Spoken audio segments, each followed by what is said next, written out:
Whoa, whoa, whoa, whoa, whoa. Hit him with the double by. I can't. Give him a double by. Hiya! Give him a tricep. Throw him a tricep. Nice. All right, so this episode's about health and fitness, not just Carol's flexing abilities. Muscles. I don't think you're going to be able to see a muscle definition in I'll enhance it. Can you? I'll just throw like a bicep emoji. I should have done some bronzer. I'll just throw a bicep emoji on it. If it's pathetic. Would have been fun in this episode. We didn't do it for you to just call out muscle groups. So like, why didn't we do that? That's a triceratops. Okay, no. Yeah. Pectagonal. Yeah. How about the Abdominium. One abdominium. Hey, you want to sign up for an abdominium? Anyway, we do talk about our journeys through fitness. We start out at the very beginning. We take you all the way back to our childhoods, where we started with that, why it matters, and where we are now, and that we have really wandered aimfully through working out, getting exercise, trying to take care of our bodies. Yeah, I think you guys will especially find it interesting if you have partners and you're trying to figure out what your fitness routine is. Are you working out together? Are you working out individually? I know it has been a source of conflict in our relationship, and we are very open about that. Cue the drama. And because you hear a little bit of our individual stories, you'll see where some of those stories come from and why working out has been such a hot topic for us. And we share with you like all the different things that we've tried, what's worked for us, why we prioritize our health. And so if you're interested in fitness and your own fitness journey, this is a good episode for you to watch/listen to. Hope you enjoy it. Hope you get all the bicep emojis from it. And we hope you love your new nickname that we came up with for you as a listener of this show throughout the show. It's going to stick. I know it is. It has to stick.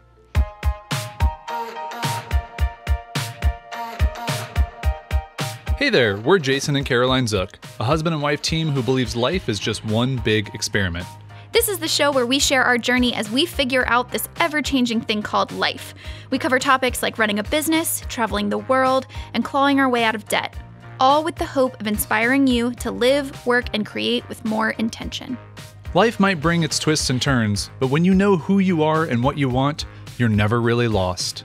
Welcome to Wandering Aimfully, the show.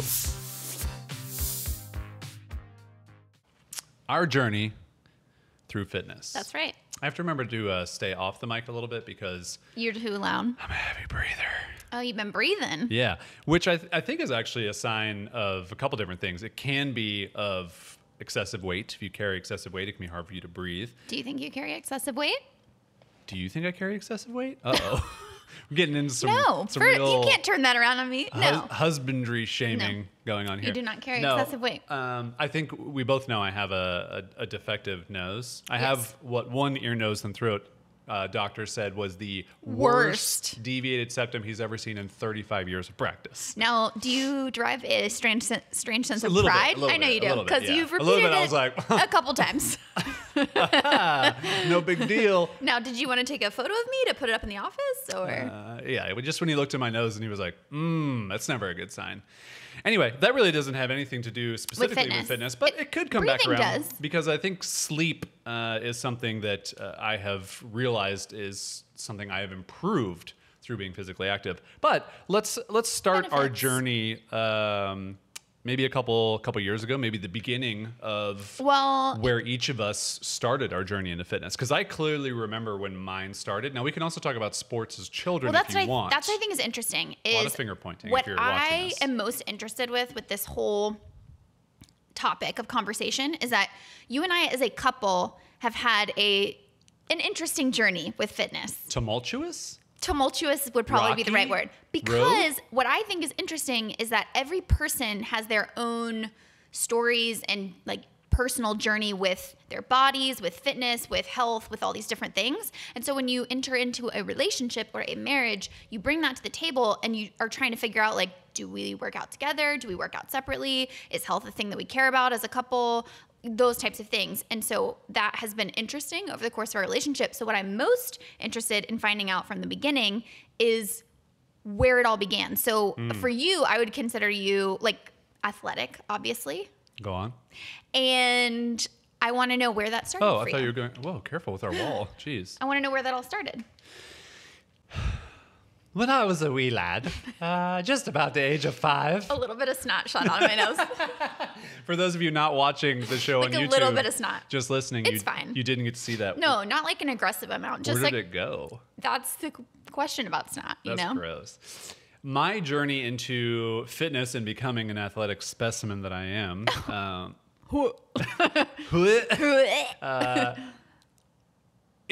think there's multiple layers of where this started. So I was always an active kid. My mom was very helpful in having me sign up for all the different activities. I remember playing baseball, football, not basketball organized, but definitely baseball, football, and soccer. So when I was little, we have a VHS tape. Many of my close dear friends and you know that I was quite the soccer player when I was a kid. Okay, but I would just like for you to know. I was bending it like Beckham before. Not to fully jump into my story, but many people do not know that I was a very athletic child. I was an all-star soccer. Were you on the all-star team? Of course, I was on the all-star team. Did your national team win nationals when you were like 7? I would like Monica Padman from Armchair Expert to do a quick fact check. Yeah, we'd have no time to do that. Okay, anyway, the important part is you played a lot of sports, but my question is, did you have did you have adult figures that were like modeling fitness for you? No, not at all. Oh, so that's the thing. I think my mom just needed something for me to do as a kid. Because I'm pretty sure the same was in my case. Also, she worked a lot of jobs, so she had to have somewhere to take me so that I could do these things. So anyway, I remember her being very supportive of all these different things. I wish that she would have kept me in football when I was little. Now I probably don't wish that. No. Which I think we'll talk about in a separate episode of the show. Why did you wish that before? I think I felt like I was the right size and fit for it, and I felt like I understood it and that I could compete in a certain way. It's like more soccer for me. I felt like there was I peaked at 7 or right, 11, whatever well, that then age was. you got a little too far from the ground. Yeah. You got to be short and compact. There's not a lot of like 6'4", 6'5" soccer players outside of goalies. For me, it was once I hit middle school and the field literally became like 3 times the size, and I was like, this is a lot of running. Yeah. I'm out. I can't. I'm not going to. So I went to volleyball, which has a tiny court. Little tiny court. No running. And now you play pickleball full time. That's right. So yeah, my journey was a lot of different sports as a kid. Hated baseball. That was like the worst ever because there was just nothing to do. You were so bored. But I remember really liking football, and then we moved. So I left this Pop Warner team that was actually really good. I didn't play very much, but I just remember being like, oh, this is really interesting.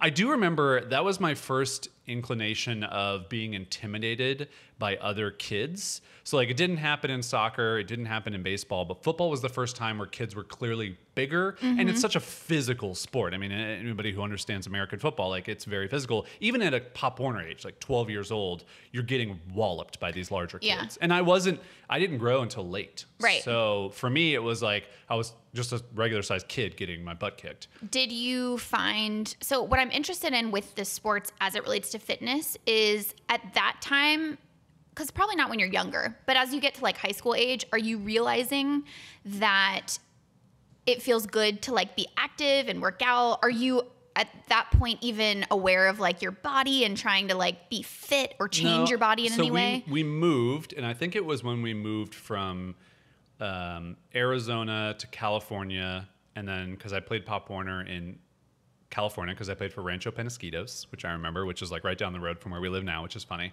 So when we moved to Virginia, I just spit all over my microphone. Snot from me, spit from you. It's a fitness episode. We're real fit.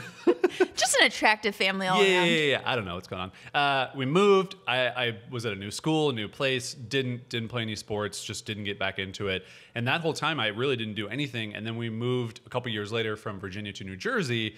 I ended up at multiple high schools, but then finally at one where it was a really small school. I think I'd like met some friends who they played basketball, and I was like, oh, like I'm kind of tall at the time. I think I was like 6 foot. Like I could probably play basketball. But I wouldn't say fitness was part of that. I think it was more like I'm just doing this to hang out with friends. And then it like triggered inside of me the competitiveness. And so still, I wouldn't say it was still fitness. Like when I think fitness, I think like weightlifting, getting in shape, taking care of your body. At that point, it was how many hours in the day can I play basketball to get better? And so I remember fitness was just a byproduct. It was really about like mastery for you. It was more just like I'm horrible at basketball. Like I've told this story before, and I think on another podcast, I did the Action Army podcast before this one, I talked about this like one moment that I clearly remember when I was a JV basketball. So I was a junior in high school when I started playing basketball organized for the first time. And a junior in high school is probably going to play on the varsity team because you only have 2 years left. You're older. I played on the JV team. That's how bad I was. Like, I think if they could have put me on the freshman team, they would have, but I would have been so bad that the freshmen would have been like, no, man, go to JV. Anyway, I get in a game. There's like 10 seconds left. You're a junior on the JV team. Yeah. I'm 17 years old. That's tough. Yeah, it's a bummer. But I'm bad. Like, I knew I was bad, so I was like, whatever. You know, you had some self-awareness. Like, I didn't grow up playing basketball thinking like I should be on varsity. I just literally started playing, and they're like, you should play on this level because you're not good. And I'm like, yeah, you're probably right. Yeah. That feels appropriate. I get it. So I go in like probably like the second game that we played. I go in. There's like a minute left in the first half, and I mean, I don't know what I'm doing very much at all. I'm kind of gangly. For those of you only listening, like Jason's moving his arms like, what do I do with my hands? Yeah, I'm kind of gangly. I have been playing. I've been shooting with my friends. I've been doing layups. I've been learning defense and these things. And when layups are my specialty, in case anyone's curious. I come in. There's like, again, like a minute left. Let me set the stage for you. 1 minute left in the half until it's halftime to take a break. Sure. If you don't understand basketball, I think you're caught up.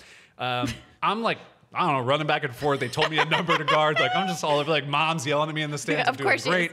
Of course, I haven't touched the ball. I don't know what I'm doing.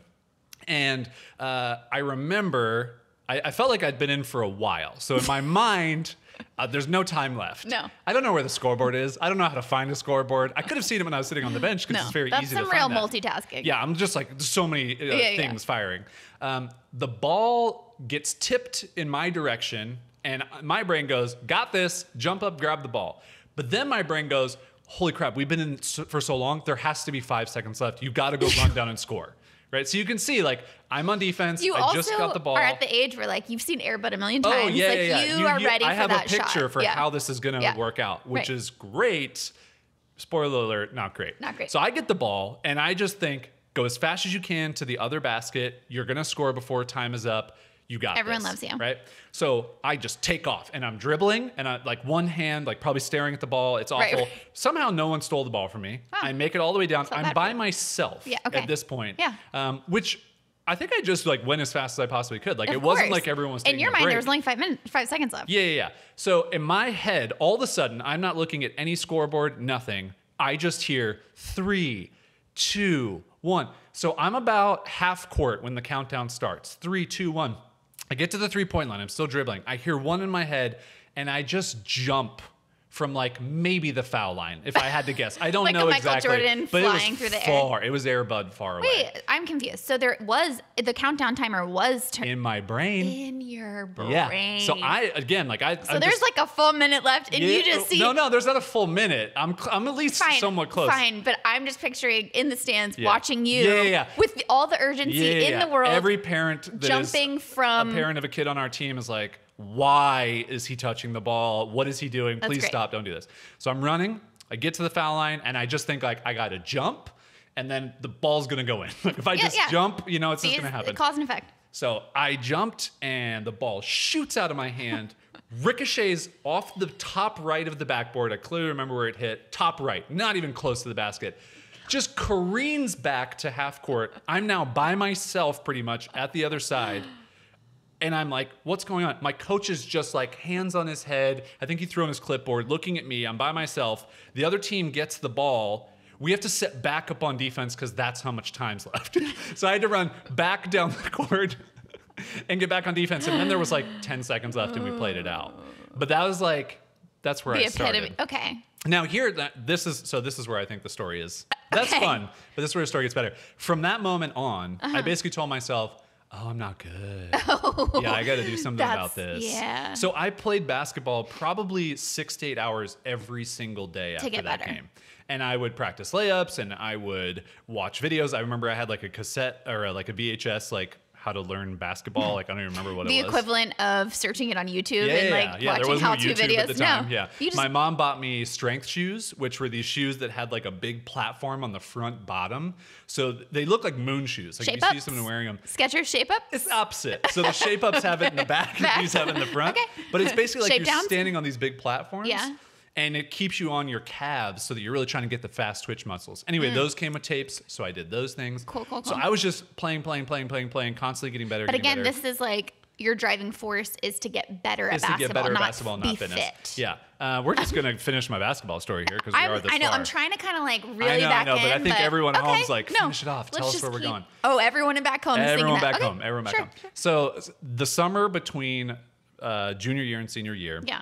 I had tryouts that I had to try out for. Now, I don't think many seniors had ever ended up on JV, and I knew I did not want to be on JV. Right. That would have been... Yeah. So I just kept practicing. I kept playing with my friends, kept practicing. Every single day we played, I would go to the YMCA and play with older kids, and I had no recollection if I was really getting better or not. Like, I knew when my shooting was getting better. I kind of had a better feel for dribbling and things. We go to tryouts. So we get through the summer, we go to tryouts. I killed it.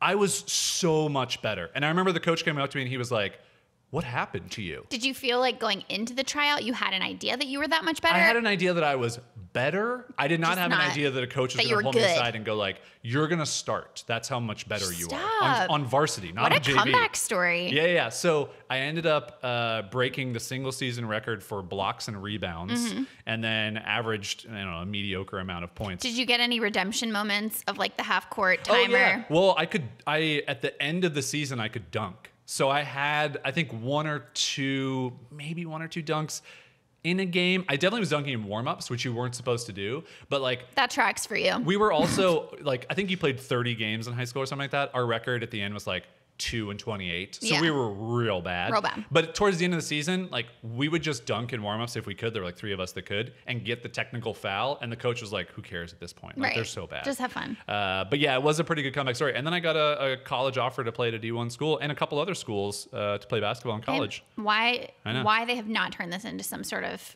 teen movie, Hallmark I don't movie. know. Yeah. Anyway, so catching it up to fitness. So this is why this story actually matters. So I get to Jacksonville University. That's where I ended up going to school to play basketball. And I get there, and I remember sitting down with the assistant coach and him being like, hey, have you ever seen weights?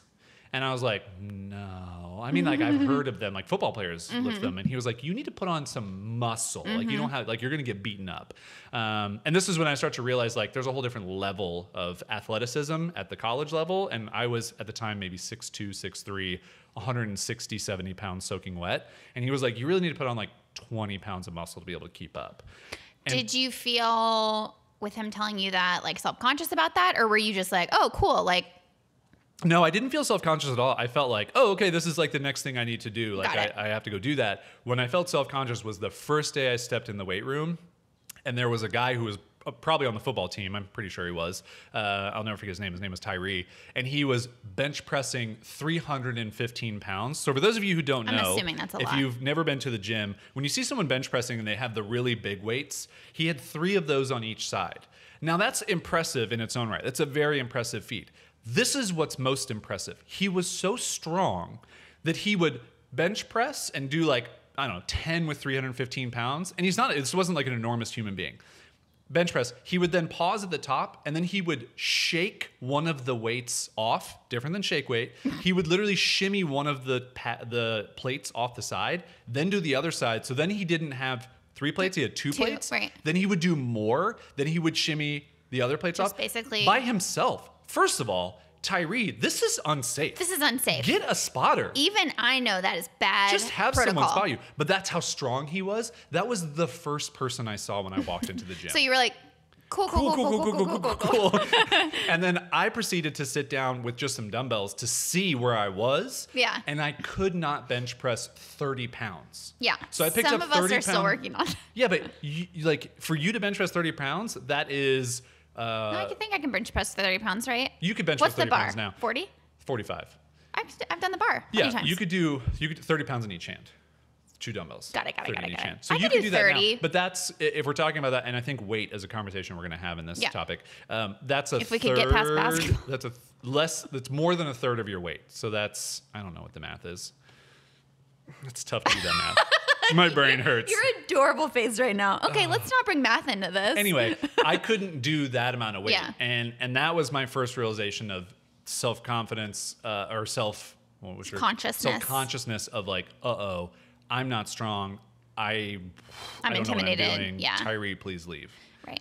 And I actually did not go back to the gym for like a week. Yeah. I was just so afraid to go back in. Yeah. It's and intimidating. I think I started working out at like 9:30 at night, which is just not good for your body to do that. But it was the only time I felt like almost no one would be in there, Yeah. and I could work out and lift the no weights at all, which is just like a hilarious illustration of the societal things that we've come to expect and accept when it comes to fitness, of like, guys are supposed to be strong and Right. girls are supposed to be super fit, and if you're not those things, you're going to feel self-conscious in the gym when you shouldn't. You should just go in there and do your thing. And I think now, looking back on it, that's 15 years ago. Yeah. Like, I laugh now thinking back at that, of like, I think it also, should've just gone in and done it. not It to would've been like fine. skip ahead, because I do want to like Skip ahead, do it. I want to go back to like my origin of all of that stuff, because I think it does lay the groundwork for some things that either can be positive in your health if you like learn it young, but also some hurdles that can pop up too. But the thing about the gym is, I do think part of it too is when you're younger, you just naturally have this assumption that everyone is paying attention to you and Oh, thinking of yeah. you. And probably to some extent they are. Like in college, I remember, trying to go and do weights in the gym, and I just felt like every guy was like, what are you, and every girl was like, oh, do you know what you're doing? But I think the older you get, the more you're just like, I'm here to just do my thing, and Yeah. I don't care what you think about me. That comes with age, I think. But So that's my origin story into fitness. Yeah, So yeah. that was where it started, and then I kind of went on to there to really get into it. And then there was actually a turning point for me. So I worked out a little bit through playing basketball. I kind of just stopped lifting weights for a couple years, didn't really do anything, just played basketball here and there. And then after graduating college, I remember having this moment when I was at a 9-to-5 job, thinking like, I'm sitting all day, I'm no longer active and walking around. I need to take care of my body. I don't want to be one of those like 60-year-old guys who's overweight and like rickety. Now, I still think all the other things we can get to, I'm going to be rickety, but I don't think I'm going to be out of shape when I'm 60. yeah, you're because going to be there's other rickety things. from those 6 to 8 hours a day of playing basketball. Yeah. But at least you got most improved. But your I senior remember year. my stepfather was very fit. And it was an inspiration for me to look at him, and like, he was in his 50s at that time, and he was a very fit person. And we would actually go and work out sometimes at the gym together, and like, he would lift more weight than I would, and he was like 5'8" or something. Like, he was not a big guy. And it just, like, to me, that was an inspiration. And so I took that, and then I started to actually get into the gym for myself, of like taking care of my body, working my body, trying to like have muscles for certain things. And I did a lot of things wrong, and we can get into that stuff later. We'll get to your origin story now, but that was kind of my long trajectory. Yeah. So it sounds like for you, kind of as a young kid, the athletic thing and the competitive drive was kind of what started it for you. And funny enough, it was similar for me. So I grew up with 3 older brothers who all played sports. And I remember when I was like super young, like 4 or 5, I tried to get into dance. Because a lot of my like friends in elementary school were in dance, and I was just like, I don't like this as much. And I tried soccer, like my brothers, and I think that probably was a little bit of it. It was like, I want to be like my brothers, and I really loved it, and I was good at it. That was the thing, right? Is like when you're getting all this praise of like, Wish we could have played a little one-on-one soccer. I know, like when you do see some of the kids are at the stage where they're just like playing in the grass, like their parents are making them do this, they're not passionate about it. Versus somebody who wants to play. Yeah. But I remember the first team that I was ever on, we didn't win a single game the first season. Nice. And it was so bad, but it was still really fun. And do you remember as a kid knowing that you guys were bad? Yeah. I actually remember praying before the game, every game, and being like, can we please just get one win? Wow. That was a very distinct memory that I have, and it never happened, which was fine, but I made a lot of friends. And then, like I said, I got to the point in middle school where I suddenly was like trying to kind of level up. And so I was playing on like a traveling team, and that was like a really big deal because I was one of the youngest kids on the team, and I played at like, it wasn't just like a local, I forget what they called it. It wasn't just like a rec league. It was like, you go and you compete in competitions and stuff. Yeah. But going from like a big fish in a small pond of like, I'm a forward, I'm running up and down the field, I'm making all the goals, and then playing on a traveling team where now you're in the age group where the field is so big. And I think I was like a midfielder or something like that. And you don't move around that much, and you're really just there to assist. And there's really, at that age, how old do you think you were at that time? In middle school. So what? 8, 9, 10? No, older? 12? I don't know. I don't know how age 12. works. I guess you do have positions at that point. Oh, you have positions, because I think when yeah. I played when I was like 8, 9, 10. No, you definitely have positions. They're just No, I not think like. I was like 7 or 8. You're basically a forward or you're a defender. Right. But at your age, when you were playing, 100% there's positions. When I was like 7 or 8, there's no positions. It's everyone runs around in circles. That's more like plays in 5. the grass. Yeah. Kicks. But like I was the kid who was like, just going. Yeah, Like I just had energy for days. Anyway, sorry. Yeah. So I just remember thinking like, okay, all of the glory is basically gone. This is also kind of where the fitness comes into play. I remember running around a lot and being really out of breath. And I didn't like feeling that way and feeling like incapable of doing what I needed to do. And I think my way of protecting myself from that was to just be like, I'm going to pick a different sport. You didn't want to try PEDs or anything? Performance enhancing drugs. Yeah. Okay. No, I did not consider PEDs. I think I did as a kid as a Kool-Aid. Cool. Yeah, It's that's Kool-Aid, just sugar, just straight sugar. Kool-Aid Those are my for every game. PEDs. About that same time, I was in middle school and I had a teacher who was the volleyball coach, and she encouraged us to try out for volleyball. I think this was 6th grade, so you couldn't play sports in 6th grade. You could play in 7th and 8th grade in middle school. And so I remember a bunch of my girlfriends were trying out for cheerleading, and I was just like, this doesn't feel right for me. I still really like the sports thing. So I didn't know how to play volleyball, but I was like, I can learn this. And so I remember like my stepdad, Tom, and I being out in the driveway and him like throwing the ball to me and me like learning all the moves and stuff. But one of the first like memories I have of enjoying like being active was I remember at tryouts for the volleyball team, we had to like run around the tennis courts for a certain number of laps or something like that. And it was sort of an endurance run. And I always had this idea that I was bad at running because of the whole soccer thing. But the competitive environment and how badly I wanted to make that team, I won I finished it first. And you can probably speak to this, but that is like so the epitome of me and fitness. Yeah. In an environment where I am not by myself, I will push myself to a degree that I could never push myself by myself. And I'm sure that'll come back around, but because it's such a like mental game for me. But I remember feeling really good about that and being like, wow, I actually am more athletic than I thought I was. I'm actually more fit than I thought I was. But still at that age, it was about athleticism, competing, having fun. I loved volleyball. I got really good at it. And then I went to high school, and my freshman year, I still was all about sports. Actually, the reverse story of you, which was I tried out for the volleyball team, was on JV for about a couple weeks. And then before the regular season started, they pulled me up to varsity. Well, I had the option to go to varsity because I was so good after that layup, but I was like, I'll just stay with my friends. I'll really just be with my friends. Like, I don't want anybody to like get their feelings hurt. I don't want to feel bad, you know?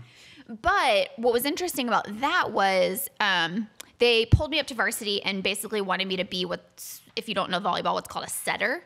And so the position of setter is basically all the plays revolve around you. So you are the one that when the ball comes over, somebody's going to hit it, and then they're going to hit it to you.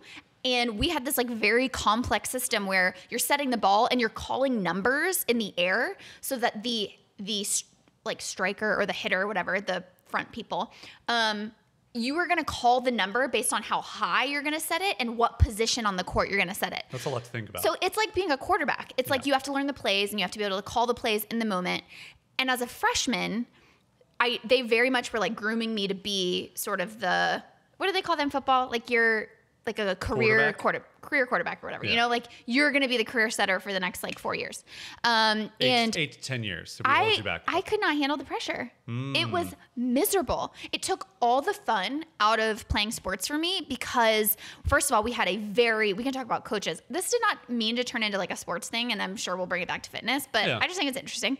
But I had a coach who was very like militant, very disciplined, very aggressive, and there was no room for excuses. And I just remember being so turned off by that, especially as like a really sensitive kid. You do know years later, there is no room for excuses though, right? You do know that still applies. Yeah, like no blood, no foul. That's what we say in this house. So anyway, the important part about that is I ended up quitting after my freshman year. And that was a hard decision because I hated feeling like a quitter. But I was in a really, really rigorous high school, and I kind of chose academics over sports. But I remember once the sports kind of was gone, that was my only outlet for being fit. And about the same time, you're a freshman in high school, you start having, I mean, I'm sure earlier than that, but I just remember having a very acute awareness of feeling chubby or feeling like I wanted to lose weight. And it started even way before that. So like I don't know if any of the women out there can relate to this, but I mean, I remember even having cousins that we would spend summers with in bathing suits. And like, as soon as I was old enough to have like a 2-piece, which was pretty young. I mean, you start wearing those pretty young, like maybe still in elementary school. 5, 6 years old? I would say maybe 7 or 8. I'm wearing a bikini.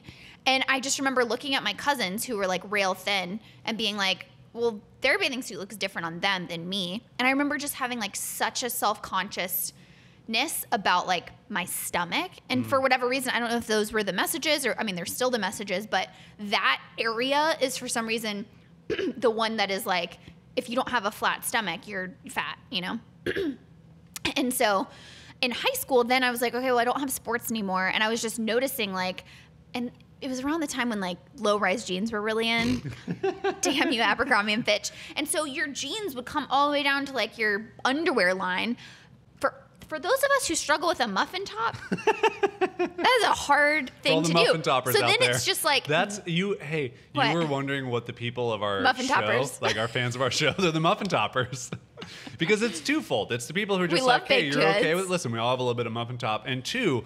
Damn, muffin tops are delicious. Muffin like, tops are delicious. Like a good lemon poppy seed muffin top. Okay, man. we're gonna workshop it, but like muffin tops. If you guys like right it, now, let us know in the comments.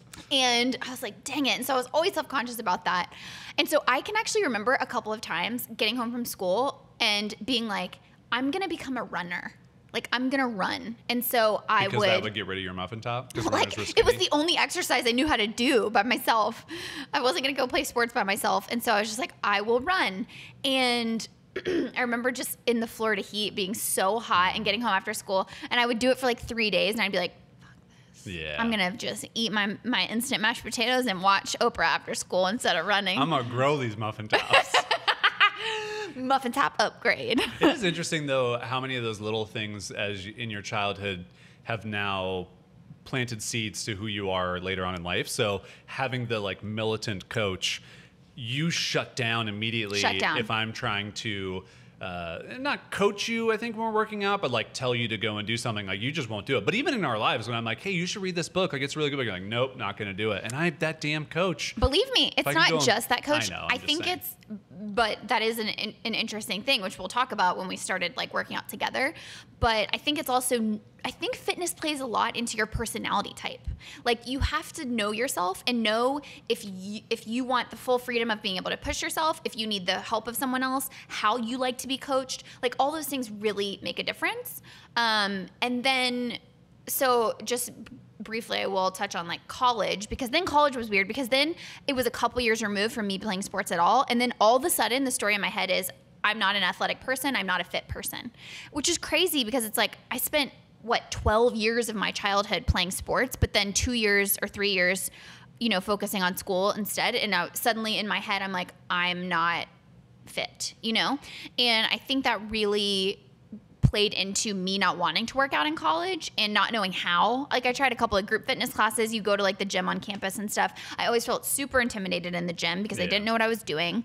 I did too, as we talked about Tyree, that jerk. I know. So I would stop and I would start. But speaking of the like, you tell me to do something and I will do the opposite. And you asked before we started if we were going to talk about this, but I think a very, very important part in like my own personal journey with fitness was this boyfriend that I had in college who, in retrospect, was, I hesitate to say like verbally abusive because I feel like that is very severe, but I think at this point, if it stays with you that long. Yeah. It felt, so he would make comments all the time about needing to go to the gym, like you should be taking care of yourself better. To you. Yeah. Not like, oh man, I need to go to the gym, but like, hey, you need to go to the gym. And I have this memory in my head that still stands out to me, which is the summer after freshman year, we were still dating and I had moved. I was going to go home for the summer, but like I didn't like living at home. So I was like, okay, I'll move back to Gainesville. Even though I'm not taking classes, I'll find a job. And so he had gotten me hooked up with a couple of his fraternity brothers, and I lived on an off-campus house with them. And they were great guys, totally like brothers or whatever. And he was helping me move into the house the day. And so it's a moving day. It's like moving all of my stuff into this house. We're lugging stuff up and down stairs. We're getting a mattress set up. We're doing all this stuff, and I'm exhausted. And I lay down on the bed, and I'm just like ready to like veg out and just be like, okay, we did it. And he's like, all right, let's go to the gym. And I'm like, what? And he's like, yeah. I mean, even I know, as a person who really likes to work out, like moving is pizza. Pizza. You have pizza. You move, you eat pizza. That's it. Did he not know? He didn't know. He missed the memo. And I was like, no. I was like, I'm just going to skip it today. Like, we've already burned a lot of cows here, you know? And he was like, well, I just think that if you commit to something, like, you should do it. Like, I think it's important that and he did this whole thing of, I think it's important that we stay in shape for each other, for the relationship. And I just like shut down. I was like, okay, what I'm hearing from you is, and he wouldn't let it go. And there were so many countless like things of that, or like me trying on a dress and he sees me in it and it's like, oh, like a slight comment here or there. And I'll never forget a friend of mine in college pulling me aside and being like, I just have to tell you, I've never heard you talk about your body as much as you do now. She knew me in high school, so that was a really important thing too. She was like, we've been friends for years now, and I just don't think this guy is good for you. And I was so grateful that she said that, because it really opened my eyes. Because it was one of those things where it was like a little comment here, or the way he phrases it there, and it's not feeling like it's that big of a deal. But then I look back in retrospect and I'm like, the stories that I have now made up about my body and my ability to work out or things like that, 10 plus years later are still things that I have to work against.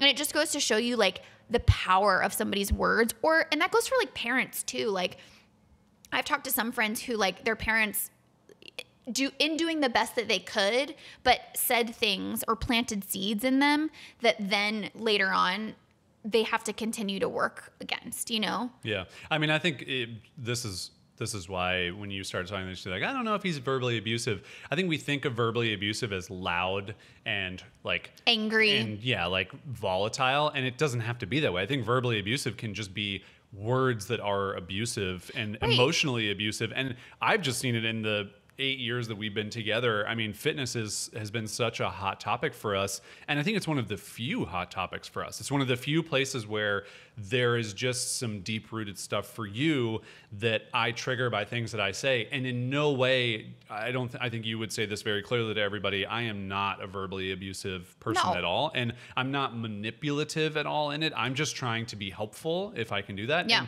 And I think that we've just had, and that's where this whole episode started and why we want to talk about it, is we've just been on our own personal roller coaster of trying to figure out how to be fitter, healthier people together, while also dealing with a bunch of baggage. And I have my own baggage, which I think is just the like natural male, you're supposed to look a certain way, do a certain thing, you know, all that stuff. But that's what's interesting is like, so that's where I was coming from. That's where you were coming from. Fast forward to, you know, a couple years later after college, we meet up and we start, you know, being together. And then so you at that point are like 27, I'm like 21, and I'm trying to figure out like the whole post-college adult thing of, okay, how am I going to fit fitness and health into my life? I want this to be a part of my life, but how am I going to do it? I don't have any practice at doing it. And that was like a weird phase for me. And I was actually so grateful that I had you who cared so much about it, because I don't think if I would have picked a partner who prioritized health the way that you did, since I didn't have a model for that, I don't think that I would be a healthy person. And I think I'm a very healthy person now, you know? And your patience in working through some of those things that we had to figure out together, which I couldn't even articulate at the time. Like, we tried working out together. Right.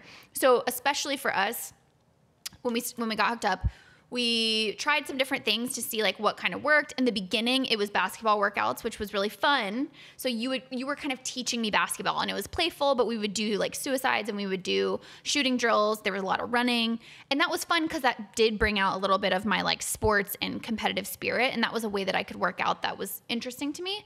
But it was when we tried to transition that into the weight room to start lifting weights. And I think the combination of me being in an uncomfortable environment and you being seemingly so comfortable, because you're obviously a very muscular guy, and me being like, okay, this is his domain. I'm coming at it from a place of feeling weak here. And so anytime you'd try to correct my form or say you can do more reps or like push me in any way, all these things start flooding back to me, right? Like the volleyball coach, the abusive boyfriend in college, like all these things in my head about like, you're not good enough, you're too weak. You can't do this. You have to do this to look a certain way, which then just makes me go, I don't want to do this because I don't want you controlling me or telling me what I have to do. You know, so it was like all these things that were coming up for me in that. It's really interesting to think about the timing of this. Oh, also, did you want to go ahead and name shame the boyfriend so people could find him on Facebook? And yeah. No. He, believe me, did not. Hasn't made it. Hasn't made it. Doesn't matter. Yeah. Took some turns in What's life. interesting is that, so I talked about how I got really into like specifically fitness and weightlifting after I graduated college, got a job, didn't want to be at a job and just be sedentary and all that. So I got really into weightlifting when I was like 23, 24. And probably like 25, 26, 25, I think I was in the best shape I've ever been in my life, as everybody would define physically. So like had everyday abs. I had bench coveted pressed everyday abs. 400 pounds. I was. Shut up, Tyree. Oh yeah, Tyree. What's up, Tyree? I could not do the shimmy thing though. No, I remember I actually tried it once. Oh, I'm sure you it didn't did. go over well. It's just like bam. It was one of those things where trains going by. It was one of those things where I'm kind of like at this physical peak at 25. And of course, at that time, I didn't feel that way. I was just like, oh, I'm working out all the time. I work out every single day, multiple hours a day. People knew me for that. You know, and I was still playing basketball a ton. But the interesting thing was that I started my first business, which was a design company, working for myself, working from home, working all hours of the day. So the gym kind of fell a little bit to the wayside, but I still was in good shape. Then I started I Wear Your Shirt in late 2008, early 2009. And the gym was like very secondary after about the first year. So I still went consistently for the first year, but I look back on like what I looked like in 2009 and what I look like in 2010. And there's a very distinct difference specifically that I can see because you know your body so well and you know where you carry weight and all these things. Now I'm feeling a little bit like I got the short end of the stick. Well, no, but that's what I was going to say. I actually think it's a blessing that you didn't meet you. We didn't meet in 2007, 8, 9. Right. Because I was so obsessed with weightlifting. We probably wouldn't. No, it would have triggered all these things for you. I would not have had the ability to even understand why you wouldn't want to go work out or anything else. Like I was just so focused on being in shape, being a bro, lifting all the weights, eating all the whey protein, eating all the supplements, and it worked. Like I looked the way that I wanted to look. Yeah. But I really think back to I don't think it was healthy from two fronts, both physically on the inside, but then mentally, I was just obsessed with it constantly. I just had a flashback to one of the very first times, like early dates in our relationship. And you made, I don't know if you remember this, but you made a comment about your winter coat. Oh, yeah. Do you remember this? Yeah. And I'm now thinking back to, because I don't think we've ever fully sat down and had a conversation about this. I didn't realize it before, but I really think that probably in that frame of mind, you were a little bit self-conscious of like you had gained this weight absolutely. from a Not year a little before. Bit. I was every day. But of course, to me, I was like, damn, this guy is muscular and hot. H-A-U-T-E. He's so strong. Yeah. I still remember telling my girlfriends, I'm like, oh, this is such a weird like aside thing, but I'm just going to share it because it's whatever. But for somebody who always, I'm 5'6.5" or whatever. I'm not like a small girl. And I remember telling my girlfriends and they're like, who's this guy, Jason? Like, what do you like? I'm like, he makes me feel tiny. It was like one of my favorite things, like physically of when us meeting, because you're so big. Because your winter coat. Envelop you. Yeah. You just keep me warm with your winter coat. Now, what's really interesting, and just because if you're listening to this and not watching it, so maybe you don't know what I look like or you don't know what we both look like. I'm 6'3.5" apparently, but throughout most of my life, I thought I was 6'4". We just got measured recently. I've been telling people 6'5" for years. I'm 6'4" to 6'5", whatever. My current weight right now is about 235 pounds, which is a pretty healthy weight. I could probably still stand to lose 10 to 15 pounds to be like optimal. That feels great every day. Clothes fit perfectly. May have a couple abs peeking out here and there, but it's really hard for my body to sustain that. Right. Not as hard as most people, though. I will give credit to a lot of people. It's much harder for. Yes. When we were in the winter coat phase, yes, I was probably less than where I am now. Right. So that's what's interesting. What's crazy. So in 2012, fast forward a little bit here, we'll jump around a bit. That's fine. 2012, I turned 30 years old, and it was 3 years into my Irish shirt business. Things were not going well. The winter coat was tripling up. Triple winter coat. Muffin tops on muffin tops on muffin tops. I got on the scale for the first time, and I don't even remember how long. And I saw a number I'd never even seen close to, and it was 265 pounds. And I just remember just being, and that's actually not true now that I think about it. So 25 years old, Jason, I tore an ACL in my leg, probably from overlifting, but during basketball is when I did this. Literally the day after surgery, I went to the gym and worked out. And I remember working out so hard for like 6 months, not on my legs, but just on my upper body. And I got up to 260 pounds. But I was all muscle. Like, there just was all muscle on my body. And I remember getting on the scale and seeing 265 and not being all muscle. Yeah. And so I think, and now that I think back on it, it was twofold of how depressed I was. Number one, it was a number I had never seen before, 265. Number two, I had seen close to that number and I looked totally different. And I felt so much different confidence-wise. Yeah. So anyway, I decided to do this 90-day challenge. I'd heard about these things. I'd seen them on the internet. And I was just like, I have to dedicate myself. I have to do something drastic. And so I lost 44 pounds during that time in 90 days. I got down to 221 pounds. So I bring all this up to bring it back to the winter coat. So I think when I was like in my physical like peak in that time, you know, earlier on in like 2007, 2000, whatever, you know, it was really like 220 pounds.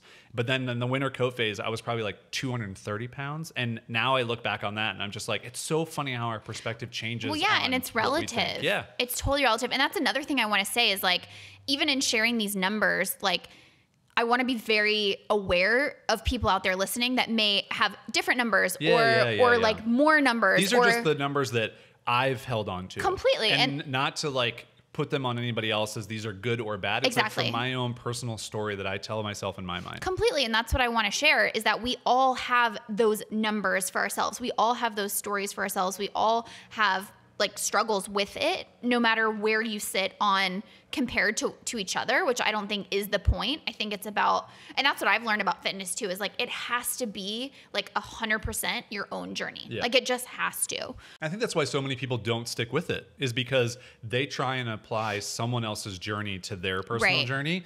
And you just can't, unless you find someone who literally has the same body type, same build, which you same can't, weight, which it's is impossible. Yeah, but unfortunately, you see the Fitspo person on Instagram. You see the incredibly inspiring trainer at your gym who's in just ridiculously good shape. You see all these people, and that's who you're like, well, that's what I need to get to.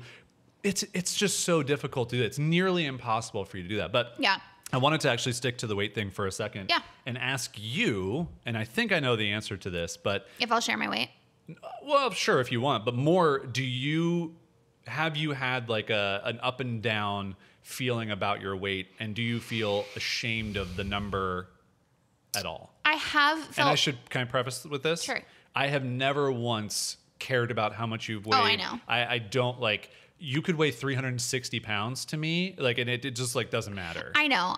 For me, I haven't really been a person who has struggled that much with the number, and the only reason is because I've been pretty much the same number my whole life. Yeah. Like from as early as I can remember to I've been 145 pounds to now I'm more than that. I'm like, I think the last time I weighed myself was 153. But in general, for like, I'm talking 15 years. Which is amazing. In the 140s. And so I just have sort of made peace with that of like, that's what my body is. That's fine. But I will say, I do remember, and this is how numbers and like things that you can measure gets lodged in your brain. And they can be powerful and they can be helpful and they can be motivators, but they can also be like, they can kind of trick you in ways. But I remember when we really, there was a time when we really started to kick it into high gear with working out when we still lived in Florida. Do you remember that? I think that was right, like the third 90-day challenge. It was during, yeah, exactly. So you were doing the 90-day challenge and I was sort of following along a little bit. And I remember I got down to 138. And I had never been in the 130s before because like I said, 140s my whole life. And I was like, what? Like my body's actually capable of this? Now I will say, I think I actually have more muscle mass now than when we were doing that before because like I didn't have a tricep. I didn't like any of that stuff. But I remember seeing that number and just being like, oh, like it's possible. I do remember I hadn't weighed myself probably in the past 6 months, but whenever we hit that point in May where I was like, this is kind of, I'm feeling like it's going off the rails a little bit. Like it's time to rein it back in and like make health a priority again. And so this is May right now. May of 2018. Yeah. If you're listening to this in 2088, what's up? Hope everything's cool. Flying robots cars. take over. All right. I did weigh myself and I saw 153. And when I say there are like moments of shame, that was a kind of a little moment where I was like, because I feel like the lowest number you've ever seen sticks with you and the highest number you've ever seen sticks with you. And so I just remember being like, wow, like that's a 15-pound difference. But again, because it's still like 3 pounds over that range that I've been my whole life, it's not like I gained 20 pounds. And so, but even if I had, I think it's less about the number and it's more just about how I feel. Mm-hmm.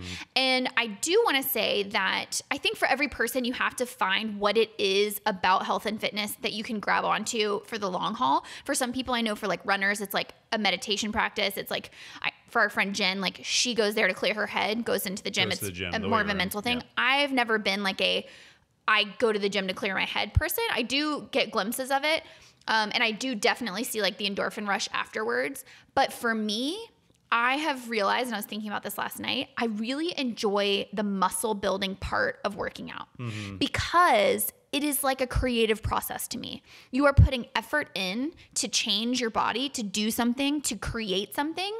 So like I'm starting to even, and in the beginning, it's not that. Like in the beginning, it's like, can I just freaking get there? But once we get into a rhythm with like 2 or 3 weeks, I'm now finding myself where I'm like, wow, like, God, it'd be cool if like, you could see my tricep when I wasn't flexing. Give him some tricep on the video. Bap, bap, bap. Nice. I'm like, it'd be cool if like, I worked on my shoulders a little bit. Like it'd be cool if I could lift my tush and do some more squats. Like I just view it as like more of a fun exercise of strengthening my body and seeing the muscles. And I think if there's one positive thing that has come out of like the past kind of cultural evolution of fitness, it's that I do believe that the cultural like metric of what is beautiful or what is feminine is now, I think more muscular bodies are accepted as beautiful and strong. And now I see women who are strong and muscular and I'm like, that is sexy to me. And that's something that and not to say that working out is for you to make your body pleasing for another person. That is the opposite of it. But I think we're all human and I can't deny that I want to look at the way that my body looks in the mirror and feel that it aesthetically, looks good to me. Like that's just me being human. Yeah. And so the way that I can wrap my head around that and not make it about like the voice of that ex-boyfriend in my head needing me to look a certain way is like, no, like I want my shoulders to look that way. I want my triceps to look that way. And so that is what has allowed me now to this point in our fitness journey to like look forward to that. Now, do you want to name him? We have another opportunity here. No, you don't? Okay. Yeah, I think the whole weight issue is just such an interesting just paradigm of our society, of like just this idea of a number, because there's so many weird factors that go into that number. It's like the bone density, like, the whole big bone thing is funny, but it is true. Like some people's bones weigh more than others and some people carry muscle differently and some people have more natural muscle. And it's so interesting when you start to actually think about that. It's like 150 pounds. Let's just take that number in general. That is so different for so many types of women. Yeah. And men in general as well. Like you could be a 5'2", 150 pound man and you could be one of the most prolific rock climbers that exists, like, and everyone would think you're incredibly strong. You could also be 5'10" or 6 foot, 150, and you could be one of the scrawniest guys. But it's just like the number really doesn't matter. And I will say that as a woman, being like, knowing that I have been in the 140s. Can I also say as a woman? No. Oh, okay. Being a woman and knowing that I've been in the 140s for like my entire adult life, anytime like a woman's weight is mentioned, like on TV or like on a show or blah, blah, blah, I feel, and maybe this is just my whole thing, but it's usually a shorter person than me because like 5'6" is pretty like on the more average to high side for a woman. Like 5'6" to 5'8" I think is probably a tall person. But anyway, so these numbers that women would always throw out about their weights were like in the teens, the 1-teens. Mm-hmm. Like, oh, I'm trying to get down to 118 or like, oh, I'm trying to get, and here I was at like 145 just being like, am I just like Heifer. Well, no, it's crazy because that is literally the word that you think in your head. And then you go, which is just hilarious. And then you think there might be a woman who's, 5'10" out there who she would like be unhealthy if she got to 140. You know what I mean? And so it's just that the number thing is so weird. The weight thing is so weird. I think that's why I have been able to make peace with it, because it's just like, I mean, if I'm at my most fit and I'm like still 140 and I'm at my heaviest and I'm just barely out of the 140s, like, so I can make peace with that is my range. You know what I mean? There's one thing that I can admit that I think I've gotten so much better at as a male who has worked out and has natural judgmental feelings about other human beings, is that I used to see very out of shape people at the gym or like out doing stuff and just being like, how'd you let yourself get like that? Like, that's the first thing I would think. And now I've shifted that to like, good for you for doing something. And I think that there's a really interesting shift. You talked about like the shift in how women are perceived when they're in shape. And I think for like everybody who's going through their own fitness journey, and this is just what I've tried to do as well, is just to be like, you have no idea how hard it is for somebody else. Right. Like, I think us sitting here talking about this, the entire intention is not to complain about how we look or how hard it is for us to get in shape or anything like that, because I think on the whole, we have it so good compared to most people. Now, there's obviously a spectrum of like who has it better and blah, blah. And that's not really the point. The point that I want to get to is like, is exactly what you said a minute ago, which is it's everyone's own journey. Right. And I think it would just be, we would all be so much more just happier and more willing to invest in our health and fitness if we all realize like, hey, you're not being judged if you're not this type of body, or if you're not in this shape, or if you're not this number, if you're just doing stuff. Yeah. And I really think that we're gonna do a whole other episode about food because it deserves its whole own episode. But I just think that there is so much that we don't understand about the human body as well that is so complex that we have won the genetic lottery in a lot of people's minds, but yet we would look at like, oh, but like we're not those people. We're not the people who like can eat whatever they want and be in perfect shape. And we all have this own internal battle. And so I'm just saying that as much to myself to anybody else listening is like, don't judge people. Just appreciate that someone's trying and doing things. And that's the game that I try and play with myself, especially as I've gotten older, is like, I'm just glad people are out there doing it, taking care of themselves. Yeah. I have two thoughts that I want to share, and I think it kind of... Is one going to make me cry? Yeah. Okay. But I think they encapsulate like the complexity of health and fitness and working out. And the first one is going back to the whole thing of like loving your body and loving what it looks like and all of that stuff. Like, it matters that you feel confident in your own skin. And one thing that I started doing a while ago, even before we were like working out, because I would look at myself in the mirror, and like many women, immediately the thoughts I would have in my head are, look at my belly is soft, or my arms are this, your or why can't doesn't go straight down. Doesn't go straight down. Yeah. Or like my legs shake, or they're cellulite, or like you immediately go to like all the things about your body that you've been taught are quote unquote unattractive.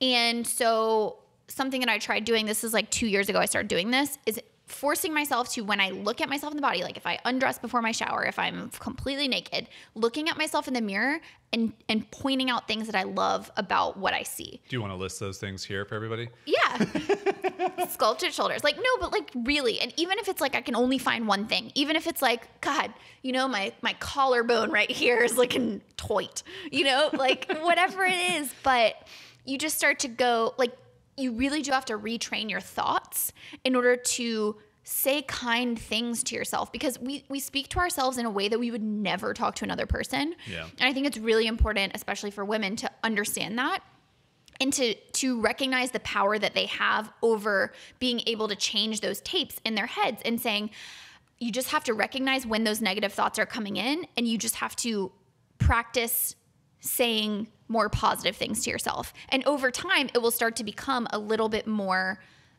unconscious. And it really did help. Now, that being said, I also want to say that I think I did also reach a point where I was focusing so hard on not judging myself and saying like, listen, this is your body that you're in.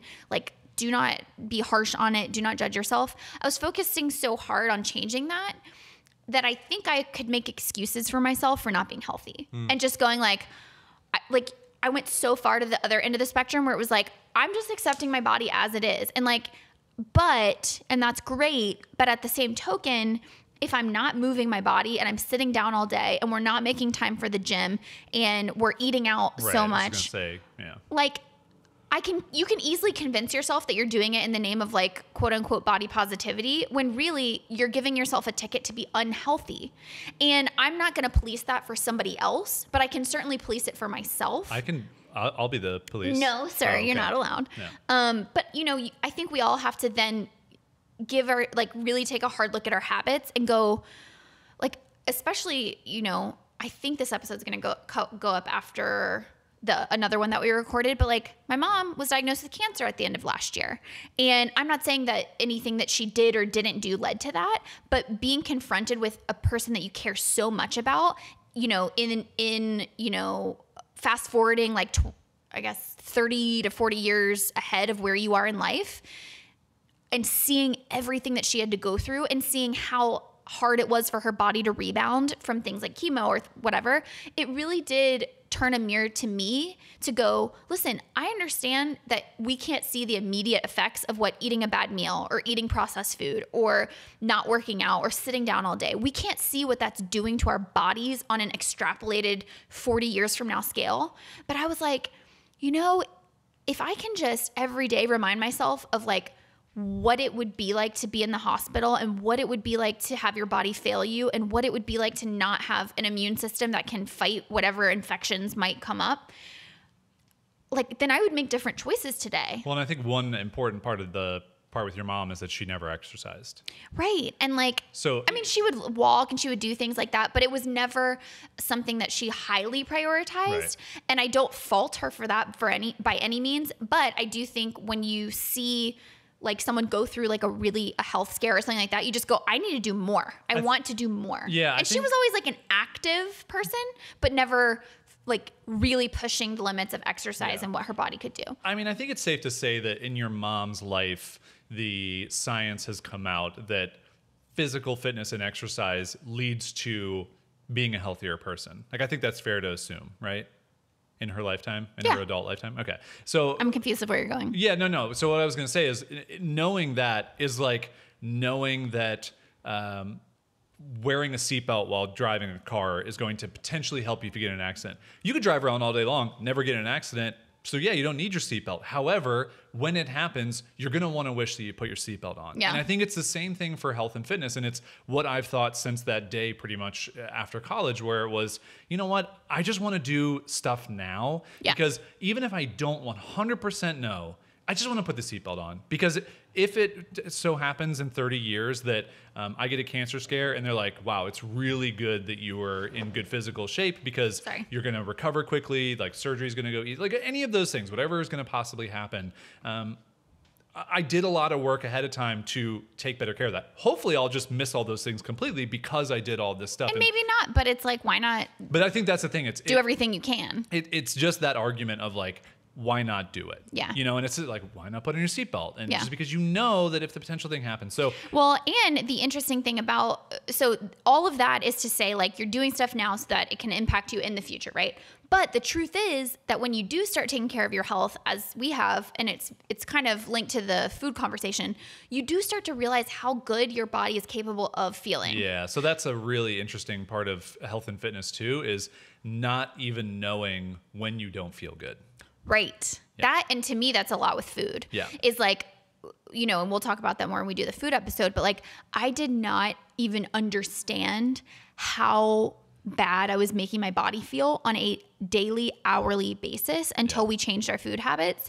And now that I know what it feels like I never get headaches. Yeah. I never, unless I have wine, like, you know, or too much sugar. I never get headaches. I used to have terrible heartburn and stomach issues and all the time.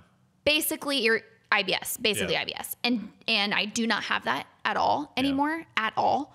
And you had a skin thing for a little while. I had that was possibly stress. But also, so again, it's the same thing. It's like, and we'll talk so much more about this in the food thing, but I think it's also with exercise is that like your body, it should detox. It should sweat out toxins. And when you're exercising, you're doing that, whether you're a sweaty person or not. Like, we're both sweaty people. So when we work out, we sweat. And I feel good about that because I'm like, oh, good. Like, get this crap out of my body. This is one way that I can expel these things from my body. And I think that's one thing that you also don't know if you don't work out consistently is, yes, it's so awful in the beginning. And you're so sore and you don't want to do it. But when you get past that point, it's like anything else in life. When you get past the soreness and the uncomfortability and the pain of it, you start to get some of the benefits, and then you start to feel like the euphoric feeling. You get the momentum. And that's where I transitioned in specifically in weightlifting, is that like that became a thing for me where even, I could not do it for a month and I could go back in and I guarantee you I will feel so good while I'm doing it. Now I'm going to be so sore after because I took a month off of doing it. My muscles are going to have, be shocked, but I've developed this thing where I just get this euphoric good feeling because I've done it for so long and done so much of it. I can't relate to that, but no, but I think where I was going was, so our most recent fitness thing, and kind of where we wanted to take this episode in some cases was all the things we've tried to do together that haven't worked. Yeah. So we can come back to that. That's the Wandering Aimfully part of it, y'all. Yeah. Our most recent fitness thing is Orange Theory, which we're actually going to today after recording a couple of these shows. And I'm actually excited. And we've actually found, I think this is your euphoric workout thing. And I think you have euphoria for it ahead of time. I think you have a little bit during, then maybe like 2 hours after you have some. Because right after, not normally a very good feeling. Yeah. But I just think that's interesting. But before we get to Orange Theory and talk about that, let's just kind of maybe even rapid fire go through some of the different workouts we've tried. Oh, and then good one. if they've worked well for us or what, not. Yeah, and what we've picked up that we liked or didn't like from it. So starting at the beginning, basketball workouts. So these were essentially like just drills and things that I used to do for myself when I was, trying to become better at basketball. I would say on a whole, those were helpful and good for us. I don't typically do them much anymore, mostly just because I'll have like 2 days of soreness after in my knees, unfortunately. And the dangerous territory was when, do you remember at the end we'd play one-on-one and you would not go easy on me and I would just get mad at you? Yeah. I started only playing left-handed though, and I still won. Well, then it's more, it's even more. Yeah. Because I'm like, okay, you're playing left-handed, you're still kicking my butt, you're not going easy on me. Not that I would want you to, there's really no way you can win. I'm mad. Bye. But I do think every once in a while it's fun to do a basketball. And I think that planted the seed of us liking. We wanted so badly to work out together. Yeah. We liked working out together. We liked having fun together. It always felt so great afterwards when it was like this thing that we were doing together and like prioritizing our health together. So then we did working out at the shitty little gym at the community center where we used to live. Like a gated community gym. Yeah, so it's like a one room, small, old weight. Everything was old. Everything was crusty and gross. But we got into a rhythm.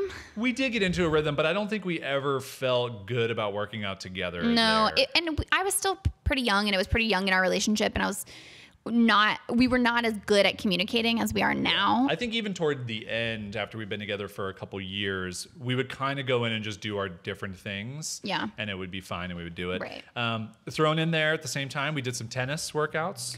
So we started playing tennis. I very much enjoyed that. Tennis was fun. Tennis was a little bit more difficult for me because I couldn't get much exercise from it. Yeah, because obviously you're way better than me, and so it's not like I'm hitting them in the back corner where you have to go get it. Yeah. So that was more of like just getting some sweat out and like having fun. And I tried to make it exercise for myself, so I would just like overrun things, or like you could never hit the ball out. And what I didn't like about tennis was that you could go for days, and I could go for 20 minutes. Because that's like in the differing skill set of tennis, where one person can direct the ball, and I'm not even good at tennis, but like I could direct the ball on the court and I could make you move. Yeah. So you were running. You could only ever hit the ball directly back to me. So like it's a miracle if it gets over the net. Yeah, I could just wear cement shoes and just play tennis against you. And you could wear your shape downs. My shape ups, shape downs.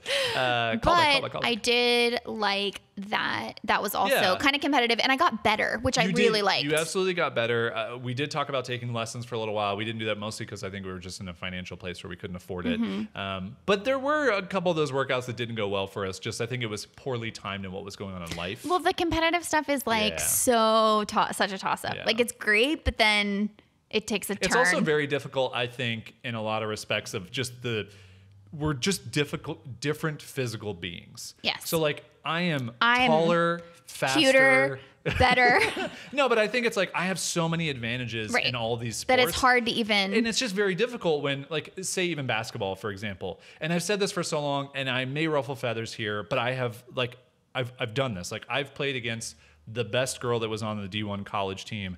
And she was literally the leading all-time scorer in the school's history. I know where you're going. It's not going to be good for you. I'm not trying to make it a thing. I'm just saying, like, the physical difference between us, it was not even close. And I'm not saying that to belittle the women's prowess in sports. That's fine. But why do we even need to have that conversation? All I'm doing is bringing that up because I'm saying it because I think it's a difficult thing no matter what. For us to So you're saying even if I was like a peak athletic woman, does not matter. It would be hard. I think unless we fine. were I'm happy to acknowledge the difference skiing, in if your legs are longer and your muscle mass is better, you're going to have more force to run faster. Like, I'm not going to deny the physics of being a stronger, faster person. That's fine. Now, however, we don't need to talk about you against the best woman in the world. Let's just talk about you against me. You against me is a joke. We get it. Like, no, but I'm just saying that in general. Like, I think the cards are stacked against a couple who wants to work out together when you are physically very different people. That's fine. That's all I'm trying to say. If you're going to do something athletic and competitive. Absolutely. Now, sure. I would love to try and play like Della Dawn. Like, she's one of the best female WNBA players. I would love to know at this point, like, would she just roast me? Yes, or would she would. But that's the thing. Like, she would. But that's the thing. I'm just I being understand. honest with you. I understand. But since we can't prove it, let's err on the side of she would. I know. Can we also, can I bring up one thing? And I don't mean this as a thing to capture my point. I mean it as the thing to capture my point, which is, when my first job out of college was working for men's professional tennis. Yes. And my college roommate worked on the tour as well, and he would travel. And he watched I'm not going to name her name. He watched the number one women's player in the world, the best female tennis player in the world, play a practice player who was with a ranked men's player. So he's not a guy on the tour. He's just a guy that warms up the guy that's on the tour. She did not score a point. It's just a different way of playing. I totally understand. I totally agree with you. I'm just saying that I think it's just, when we bring up this conversation of like, there's no way that I would beat this person. My entire point is, if you can't prove it, which we cannot. We could call Della Dawn. Let's tweet her. Which we cannot. Let's tweet her. Listen to what I'm saying. If we can't prove it, which we cannot, then what is the point in arbitrarily basically arriving at the conclusion that men are more elite performers in sports than women? Do you hear what I'm saying? I do. Do you hear what I'm saying? I do. Since we can't prove it, it's getting awkward. Why for the people at home. are you gonna ruffle the feathers if you can't prove it?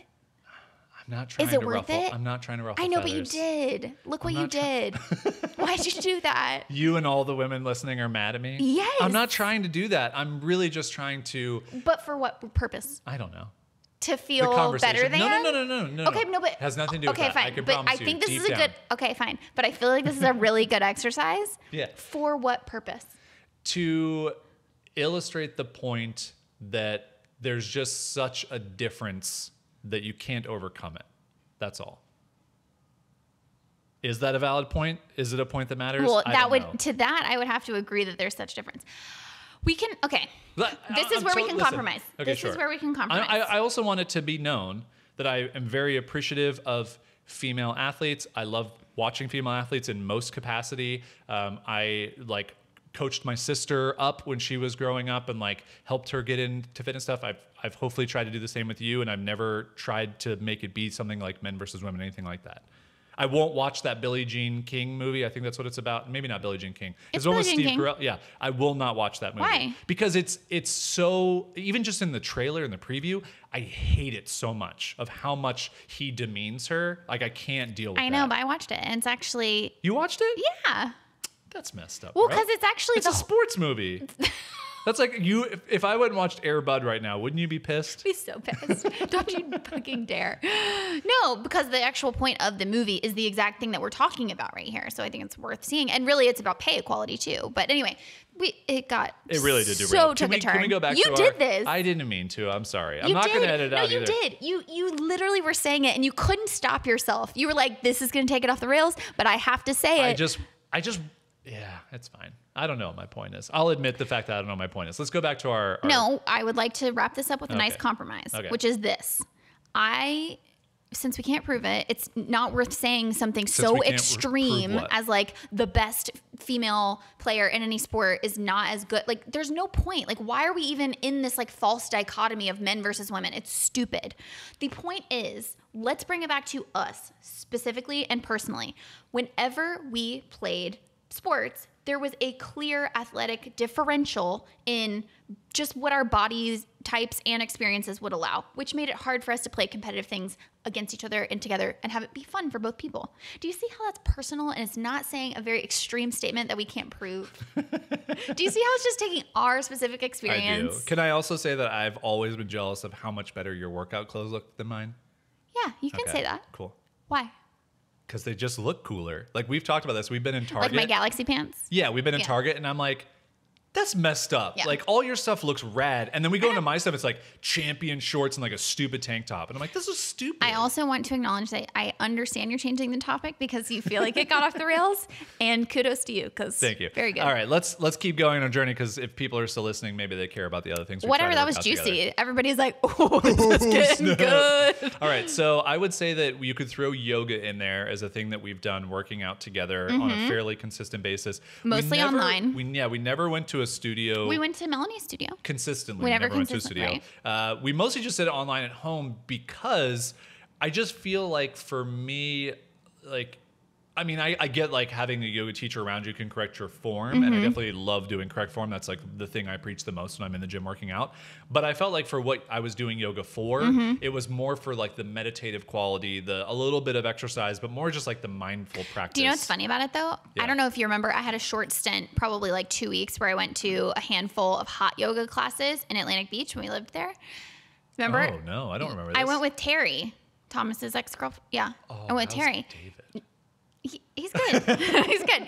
And she was really fit and really strong. And I really enjoyed that. I enjoyed going to a class and I felt really bad at it because that was like the first time I had ever done yoga, but I did see the benefit of going to like a class versus doing it at home. However, the convenience for us just kind of went out. Yeah. So anyway, I feel like we did that without problem. Like, and I think if anybody has like problems doing yoga, you got deeper problems. Like if we've like fought during yoga. Yeah. If yoga is a very triggering event for you and your partner, go to therapy. It's fine. Yeah, real sorry. Okay, so yoga. Anything else? I think. Okay, so then bar for me. Oh yeah, so we kind of then went fully separate ways. This is when we first moved to California. Yes. You went to a bar studio. No. This is in Florida, Pure Bar. Do you remember? Oh, Pure Barn. I did it for Pure Barn. 6 months. What was I doing at the time? Working out in the gym. I don't know. I was just like, I don't care where you are. Just don't be here working out with me. So I had a friend of mine who, that's Nappy, right. Yeah, she was in Boston and she was like, I'm trying this thing called bar, like Pure Bar. And I had been seeing these like bar workouts. Bar, B-A-R-R-E, not Pure Barn, not which Pure is what Barn. I called it. That's right. Because you love doing that. But bar was one of the first things that was again where I started to see the muscle thing and I really enjoyed it. And it was one of the things that I stayed consistent with. So I started going to the studio and it was expensive. So you really wanted to get your money's worth out of it. And the first day I signed up, they had like a challenge for doing 20 classes in 30 days. And so that type of consistency really got me sort of back on the fitness train. And it was the first time where I felt like the group fitness environment really worked well for me because it was the accountability of signing up. The coaches were so good at like pushing you, but then also being so supportive. And I think that was just the thing for you that you could never walk the line of knowing when you could push me and when to pull back. Well, you just didn't know when. And I think another important point was you seeing people at a comparative level physically. Yes, and so then it was the competitive aspect. Yeah. Because then it was like, oh, if this girl next to me is going to, she's in here just like I am, and if she can hold it for 2 more seconds, I can hold it for 2 more seconds. That's so like your P you're talking about? Hold your P. If she can hold her P. And so it was a lot of the positive things all combined. And then on top of that, you were doing a similar workout. And so over time, I could really see how I was improving. And I'll never forget, like, after going for probably like a month or 2, I was in the shower going to shave my legs. And so I stretched out my leg and my quad muscle was like, damn. And I could see it. It said that? Yeah. My quad muscle was like, damn. And I could see my quad muscle for the first time. And I was like, I've never seen that before. I just had like a thigh before. And now I have like a muscle there. And again, just taking those like little nuggets from it and like storing them up and being like, this is why I do this. It feels so good to feel strong. It feels so good to see your body changing and to know that your hard work that you're putting in is, you know, forming a result. So that was barre for me. But then we moved. And I didn't have a Pure Barre studio. By our Poway house, I had a Daily Method studio, which was similar. It was sort of like a yoga meets Pilates meets bar, but I really liked it. It was very... but it wasn't like Pilates in the fact that there's like this gyroscope that you have to get into. The thing scares me. It's the really, machine scares me. I just don't like it. I could just... I look in there and let's I'm just do like, small movements, why you know? why do we have all this Right. stuff? So then Daily Method, I did that for a long time. Really liked that. Then we moved again to Oceanside. Didn't have a bar studio near us. And that's where we sort of... I was like, okay, well, this thing that's working for me, I can't do anymore because it's not near us. I don't know what I did throughout this whole time, by the way. I think I just did like little workouts. Oh, we did have the hill in Poway, so we ran some hill sprints. And like garage weights and stuff like that. Garage weights, but truthfully, we both gained back some weight. Yeah, I think I got back up close to my 2012 peak weight at that time. And that was actually more out of comfort because we just had a very comfortable lifestyle at that point. And my winter coat was back. Well, and it was more about like exploring California and this big life change and the move. So it just wasn't a priority.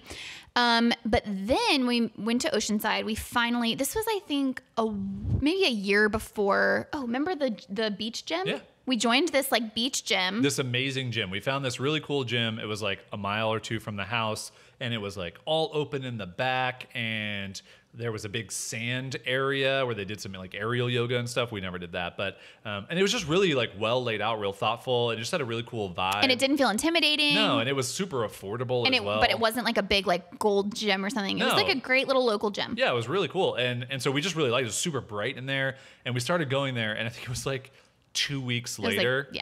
We had signed up for a monthly membership, and like 2 weeks later, we showed up one day, and like people were standing outside, or someone was standing outside, and it was just locked, and no one was there. We're like, what? What? And I had even like met a massage therapist there who was working on my knees a little bit, and I got treatment inside there. There was like a separate room, and I remember calling her, and she was like, "Yeah, the owner just kind of like upped and left town." Yeah, so that sucked because we had all this momentum, and then it just was like shut down, and we were determined not to let that kind of stop us. We came back together at that point to go, all right, you don't have a pure barn location that's good for you here. There's no garage for me to do weights and stuff out of anymore. Let's try and come back to working out together. Let's find a way that we can do that. And I think we had also evolved so much as fitness people in that time. I was less of a fitness bro. You were less intimidated by fitness because you had gotten in better shape. Totally. And the bar stuff I think was really important for me to build up my mental strength too, of proving to myself like, oh, I can do things that I don't think I can. I know when to push myself, So I think also I think in your eyes, I got a little bit of respect too, of you being like, okay, she actually does know when she can push herself and when something like hurts or doesn't feel good or whatever. Like you started to trust that it wasn't just me trying to like dip out if I was like, oh, this doesn't feel right, And so we were trying to do the gym thing again. I will say, just touching on the respect thing for a second. The only thing I've ever wanted from you, and I've probably never said this to you, so I'm saying it to you now for the public to hear. This is why we do this. The only thing I've ever wanted from you in working out is that if you've done stuff you already have done or know how to do, is not to ask me about it. What do you mean? So like, hey, Carol, do chest press 12 reps. You don't need to ask me how much weight. You don't need to ask me how to do it. We've done that like 100 times. It's the like care that you put into remembering how to do it that matters to me. You have never articulated that to me. I think I'm realizing that. I think I also realized that the last couple times we were at the gym, where we went to the gym because we didn't go to Orange Theory or whatever, and you just do the whole workout by yourself. Now, granted, you do have an app, so that's helping you, but I feel like you could do it without the app, and you would actually know the exercises. That's not true. I would definitely need the app, but I did not ever know that was an important thing for you. If anything, I thought that you always appreciated that you were okay. No, the opposite. Okay. Because we've worked out for so long in a gym environment with weights that like, if I tell you to do a bent over one arm row, like you just go and do it. Yeah. I think it's the care and the intention behind taking the time to understand what you're doing and the movements that you're doing, and to remember and commit it to, hey, I've done this and I should know how to do it. I think that stems from the bigger thing in our relationship, which I have learned, which is that when you are the personality type that you are, a lot of the responsibilities fall to you. And when you're the personality type that I am, it's easy to, I don't want to say take advantage of that, but it's easy to use that person as a crutch, which I know I do in our relationship. I take for granted sometimes the fact that you're going to be the one to book the flights. You're going to be the one to remember the passports. You booked some flights today? I did. Did it suck? Yeah. You're going to be, like those things, you do those things in our relationship. Yeah. So I understand now. I did not know that this idea translated to the gym environment, but now I know. So I will do a better job of trying to mentally. I hope I didn't come off like a dick in that You moment. didn't. I wasn't trying to. You totally I was more didn't. just like, that was like a thing that was like, bing, it hit in my brain. No, like, that's oh, more that of a does thing matter. of me just being like, I'm glad that you voiced that concern or that feeling that you have, because if I don't know that, I Right. can't Yeah, for change sure. my behavior. So that beach gym closed on us, and then I remembered that when we looked at our place, they had another place they showed us, and in that place there was a small community gym, much like the one we had in Florida, but at least it was more updated, and I just remembered it being decent. So we could actually walk to it. It was 3/4 of a mile Which there. was perfect. Yeah, it was great to like get out, walk, and we would walk down there, and so that was actually really great. And it cost us nothing. It was like $35. We a ended month up doing both that of for us. about a year. There was never anyone, I think probably twice there were people saw in the gym. Yeah, never saw people. And They had a little like 16-inch color TV that you could watch the voice on. But it was Mondays. but and you we did couldn't really cardio. hear the Couldn't hear the songs. audio. Couldn't tell if they were good or not. Yeah. Yeah. We were couldn't like, tell. is it just us or is every person off key? And then we were like, it's the TV. It's the TV. Okay. It's TV shitty. But I think we did pretty well. We got I into think a rhythm. that was actually like, we did a fairly good job. That was where our friend Jen would start to work out with us a little bit too. And I think that was actually where we started to realize, again, like you just thrive in a group workout environment. Us solo, I just think there's so much there in the competitive stuff and in the unfair advantage physically Yes. that where I can work out and I can lift weights for an hour and a half and it's literally not taxing on me. I mean, it is if I'm like really pushing myself, but even to the point where we're doing like similar amounts of weight for stressing our body, I can go for so much longer and you can't. And I think that just became a real like tipping point for us. I want to touch on that because that's exactly what it was. I have realized that, and I guess this makes the whole like men versus women aside worth it because it does touch on that. But it's like, I realized that the thing that drove me absolutely insane and just made me want to like throw up my hands and respond negatively to us working out together was that it always felt so hard for me. Like it always felt like I was giving it my all. Like I was trying as hard as I could. I was pushing myself. And mentally I was fighting all these battles in my head with myself. And it always appeared so easy for you. And there was never an exercise that we could do where I could feel like I was mentally going through as much rigor as you were, Right. or the opposite, Right. that you were going through Right. enough mentally rigor as I was. And it Like burpees, so then just it just like your nemesis. so then it just made me shut down because Yeah. it was like I don't have anything to help. Like it didn't feel like we were in the trenches together. It felt constantly like you were in a position of quote unquote power and I was the weaker one in every situation. And I have this, psychological thing that when I feel weak, I opt out because Yeah. I don't like the way it makes me feel. And so that's what happened over and over and over again and then what would happen is you'd want to push me. So you'd want to be like, you can do this much more or because you could. Okay. Okay. But No, but that wasn't really. I say that though from a place of like, I've Yes. watched you get stronger, invest the time and effort, and you physically could do those things. That's and I fine. wanted that for yourself. That's to fine. Get And I super sculpted shoulders. And I appreciated that. But what I really responded negatively to was in that type of a power dynamic relationship, then that person saying you can do more, it just compounds the feeling of weakness.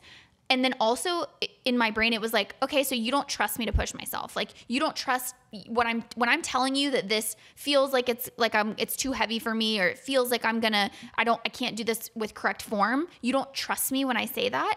And that was always very triggering for me as well. And so the difference is that in a group fitness environment, you have a coach, but she or he is coaching multiple people. And so you never feel like the spotlight is directly on you saying, your feelings aren't valid. And constantly. So even if the spotlight is on you for the 2 seconds she's Right. talking to you, it's not a constant. But what I love about it is it's always coming from a place of trust. It's trust your body, trust your journey, Well, trust your mental state for the today. Yeah, what I was going to say is because we haven't even gotten to the workout that we're actually doing now that we both like, is that when our friend Jen started working out with us, I think you just saw, even if she was stronger in a certain exercise or you were stronger in a certain exercise, there was just someone else to take some of the like power dynamic competitive. Exactly. It felt away like we from were you, in the trenches spotlight together. even. Yeah. Right. Like it felt like we were on more of an even playing field. I really hope that people listening to this episode don't hate me by the end of it. I'm having a lot of self-conscious feelings about how much of an asshole I sound like. You're not. Come here. You're not an asshole. Just like this like bro lifting weight guy forcing everybody to just do his thing, and he can beat Deladon in a game of one-on-one. If people are listening to the show by now, they know that one of the things that I love about you is how honest you are. You just are a much more honest person than normal people. I can't keep the thoughts inside my head. I understand that, and that's why I love you. But it also means that I sometimes have to just smooth it over for you. Just smooth over my muffin top? Yeah. Yeah. Shout out Muffin Tops. Love you guys.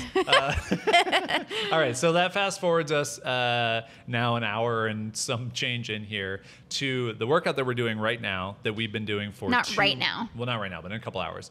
But for the past 2 months, we've gone fairly consistently. I will preface this by saying it is not a cheap workout. It's expensive. And I would say it's not even moderately. Yeah, it's an expensive workout. And I think that I had a lot of hesitation going into it because I do not like the group dynamic of working out. I prefer the mental, meditative state of working out where I'm in my zone, I've got music blaring in my AirPods, and I'm just doing my own thing. Can I set the stage for people of this latest like iteration of us trying to get healthy? Sure. Because I think it's important. So about 2 months ago, we had just kind of kicked things off with Wandering Aimfully and trying to build it, and things were 2 months ago as of recording this. So yeah. Let's quantify that May. End of May. Yeah. We had been working on Wandering Aimfully for about 2 months at that point, working really hard. That was like our baby, our focus. We were working together a lot more, and it was just becoming very easy for me to be like, I'm not going to go work out today. At that point we were just going to the gym, and so every time that it would come, and we didn't have special days that we went or a real schedule. And so every time it would come around to be like, want to go to the gym today? I'd be like, I'd rather work. And I remember it was a Monday morning, and we have these meetings on Mondays, but mostly every day, of like, what are we working on for the day? And you brought it up in a very sensitive as you possibly could way, in the opposite of college boyfriend way. Can you just look into the camera and just tell everybody how he was sensitive and thoughtful? So sensitive, not in a douchey way. Yeah. You basically said, hey, I really think we need to keep prioritizing our health, and I really think that we shouldn't let the whole gym thing like fall by the wayside. And because like I had I've gone to the gym before and stuff like that, it wasn't easy to hear that in the moment. And I'm pretty sure I got mad at you in the moment. Yeah. Okay. Yeah. It turned into a fight. That's fine. Because I have all those stories from the past. Obviously, you guys know now that sort of triggered me. But I took a second and I went off in our bedroom, and I just it derailed my whole day, I'll be honest, because I was like, and I just thought, is there truth in what he is saying? And do I want to be this person who, when that type of feedback is given to me, I shut down and I run away from it, which I have done often. And I thought to myself, he's right. Like, I do want to prioritize my health. It's just very hard for me. And I can either throw up my hands and say it's too hard and I'm just always going to fight this battle, or I can do whatever I need to do in order to fall in love with fitness again and fall in love with working out again and find something in the process to enjoy. And for like a half a day, I researched fitness things. And I watched YouTube videos of people like transforming their bodies, and I just got jacked up. And I just was like, this is really what I did. Because I say this to you guys in full like embarrassment to the muffin tops out there. I say this to you because it's a little bit embarrassing, but it's also like, I know if you're listening to this right now and you're in one of those slumps where you just have fallen off the wagon and you don't know how to get back on, this is exactly how I got back on. YouTube the shit out of some fitness videos. And I remembered, this was also coming off of my girls' weekend, and my friend Britt, actually a couple of my girlfriends from college do Orange Theory, and I had heard about it, but I was like, this seems like too intense for me, and like, yeah, CrossFitty, and I just didn't like it. But Britt, the day before she left, we walked up to go get coffee together, and I was asking her all these questions about it, and she was telling me about it, and she's like, it's funny because she's like, I think it's very well suited for like type A personalities who like structure, and they like to like go and like work really hard. She's like, but the people who are attracted to it are probably the people who don't need that structure, and the people who do need that structure are probably too scared to do it. And in that moment when she said that, I was like, I'm in the second category. Like, that's me. I need that, but I'm super scared to do it, so that means I should probably do it. So then I went on this whole hunt of Orange Theory videos, and I demystified it a little bit. I figured out what all the terminology was and what I had to do to get started. And then I think I brought it to you. I remember I came out of our room and I was like, I understand that what you said hurt my feelings in the moment, but it was truthful. And I know that you're just saying that because you know that health is one of my values, but I'm not living out my values right now. And that's very important to me. So I would really like to say thank you for bringing this up. Like I did that. Yeah. And we signed up. Well, and then you were like, I've been researching fitness things and I want to try this thing called Orange Theory. And I'm going to send you a video of a guy that I watched who does it, who is not a super in shape bro at this. He's just a normal guy who's been doing Orange Theory for however long. He has a YouTube channel about it. What's his name? Andrew Coleman Smith. If you want to find him on YouTube, Andrew You'll love Coleman him. Smith. He's great. And if you want to try it, you can go try it. And my first inclination was, I don't want to do this because I have a good thing going, like where it's a struggle for you to get the momentum to go to the gym. It's not for me. Never. I can literally at any time, if you're like, want to go gym? I'm like, yeah, sure. And I think it's also just because I've done it for so long. It's now like ingrained in me of a thing. So I have that working for me. And we also found this out through a conversation one day going to the gym is that you have such a high switching cost when it comes to working out that if you take 2 weeks off, you may as well start completely over in the mental battle that you have to fight to get there. Yes. But if you keep going, that mental battle gets so much easier and you can be the one who's like, hey, you want to go work out today? 3 weeks. Which is when I'm like so turned on. I'm just like, hell, my quads are like, damn. For me, it's 3 weeks. If I can get even, and it's not every day. It's like, if I can just go regularly for like 2.5 weeks is the point. Something in my brain switches where it's no longer such a mental battle to just get there. And then I can look forward to it. And that's where I start to enjoy it. But those first 2.5 weeks are brutal to get me to go. And I remember telling you this and I was like, I know you're probably not going to like this because you had made it very clear that you do not like group fitness things. But I was like, it's really important to me that you go to this because if I do like it and I do decide to go, the only regret that I had about getting into bar, even though you went that one time for Bring on the Men, which I appreciate, was that I felt like I loved it so much and I was working so hard, but I needed you to know that when I like disappeared for 2 hours, that I was working my ass off. And that you weren't like having a side chick. Right, like a side that made me like super sweaty. Yeah, but I needed you to. I needed like there was something about me needing not approval from you, but like validation from you of like I see you trying, I see you like working on this. I see you doing this thing that you say that you want to do. I see how hard it is for you. Like I just wanted that because I think ultimately that would help me feel seen and like that effort was going noticed, you know? Yeah, and for everyone listening or watching, I remember having just this feeling immediately of, I don't want to do this stupid workout. I don't care about this at all. I have my own thing that I like. And then I was like, you know what? Number one, I'm not afraid of this workout. So like there was no fear for me. It was more, I just don't want to do it because it's out of my routine. But then I switched over to, you know what though? I should try this because one of the things that we've talked about, Wandering Aimfully, is the wandering part. And so I should be open to this new experience. And also I should just be present for Caroline in this moment of, you want to try something new. And I know that you naturally are going to be a little bit nervous. You're going to be a little bit, so it's going to be easier for you to find there. Yeah. And so I'm like, yeah, I should show up for you and I should do this. And so I just was like, yeah, whenever you want to go, 100%. Happy to do it whenever you want to go. And so you called and had like a 30-minute conversation with some woman on the phone. They're like laughing. And I was like, what are you signing up for? Yeah, they were really nice. Yeah, culty. A little bit culty. She was like, do you like Kool-Aid? What flavor? Which color flavor? Do you like purple? And I was like, give me all the Kool-Aid. Yeah. The orange kind, please. So we did go. Yep. And we're doing it. And it's a very overwhelming sensory experience the first time you go. If you've never heard of it, essentially there's 3 areas of working out. You have treadmills where you do some type of running or walking. You have rowing machines where you do some type of rowing or rowing. And then you have the floor where you have a bunch of free weights. And then you also have what I call the T-Rex bands. Right. TRX bands. The TRX bands. They also have some medicine balls. But it's basically like floor, you're lifting weights, rowing, you're rowing, treadmill, you're walking or running. And you rotate through the things every single workout. Yep, and every workout's different, and you're doing different things on them. But there's a lot going on. So like if you're on the treadmills, you have a base pace, as they call it, like a pace where you're just either walking, running, or jogging. And that's what's really cool about the workout, I think, is that you can basically tailor it to whatever level that you're at. And I won't get it too far into the details because it's in the weeds. But honestly, that's why I never joined CrossFit, because number one, I don't know. I just don't like the group atmosphere of that. But I didn't feel like going in there, like I could start out and not be judged, especially as like a bigger in shape dude. Like I just felt like everyone would be like, why aren't you lifting heavier? Right. You should be doing more reps. You should be doing faster, whatever. This workout, I went into it being like, oh, this is kind of cool. Like you could just choose your own adventure of how difficult you want this to be. And even like if you are in really good shape, you could just go in a day where you're like, I just feel like crap, but I want to get in here and I'm gonna be at the base phase. I'm gonna do the lower end of the reps or weights or whatever. Well, and it's okay. Yeah. It turns out being really cool for you because you have terrible knees, and so for any of the cardio tread stuff, you do the incline walks. I'm walking with the old ladies. But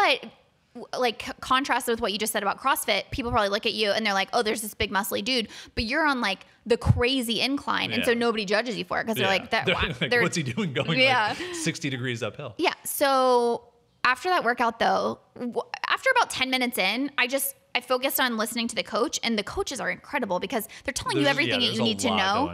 And it's really hard to pay attention to how hard that workout is, especially the first time. Because there's just so many things you have to do. Yeah, which I loved because I was like, I love being directed. As Jason pointed out, I do not like remembering what type of weights I need. I don't like remembering how many reps I need. So somebody telling me what to do at all times is great for me. During the workout, I'm like, Jason is hating this. He is going to hate this. Why do you think I was going to hate it? Oh, just let me list the things. The coach, our first coach named Anthony, who is a adorable sweetheart, huge muscles. Well, like shorter guy, huge muscles, super sweet. But I was like, Jason's not going to like this like alpha male, like muscular person telling him what to do. Number one, because I know your body. Number two, music choices was just questionable at best. Oh, did we have Cotton Eye Joe on the first day? No, but it wasn't great. And I know that you like being able to be in your headphones and choose your music. So I was like, music, he's not gonna be into it. Three, just like all the chaos. There was just like a lot going on. Like you told me that the whole reason you work out is so you can be in your head and like in your zone. And I was like, he's not gonna like all this stuff. Those were the top three reasons where I was like, he's going to hate this. And we finished the workout. I almost die, which is fine. I really enjoyed it though. And afterward, they kind of show you on screen. So you wear these heart monitors during the thing, and it shows you what zone you're in based on your heart rate. And you're trying to get kind of in the orange zone, which is why they call it Orange Theory, which is like you're pushing yourself a little bit. And so afterward, they have the coach kind of show you what your stats mean up on the screen.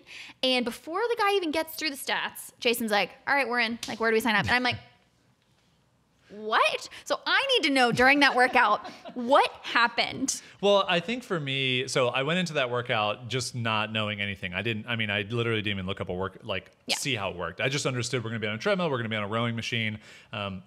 I like a rowing machine. I think it's fine. I don't do a lot of it, so I don't have any like bad feelings about it. I'm not going to run on a treadmill just because I know it's going to hurt. So I'm going to do incline walking, which is great that they have an option for that.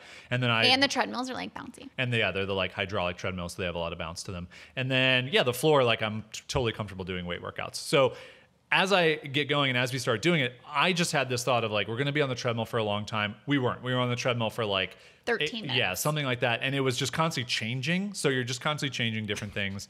And then it was like, okay, now go to the rower. And then we're like, okay, you're gonna be on the rower, but then you're gonna go to the weights. And I'm like, oh, this is kind of fun. Like I've never done a workout like this where I'm constantly moving. And the only thing I can liken it to is I actually did some high intensity training workouts that like professional athletes do after my second knee surgery to try and actually get back to and that was the one where I was like always changing. And I did like it. It was just extremely hard. So I think doing this, and it was difficult, but it wasn't as hard as what I remembered from a workout like that.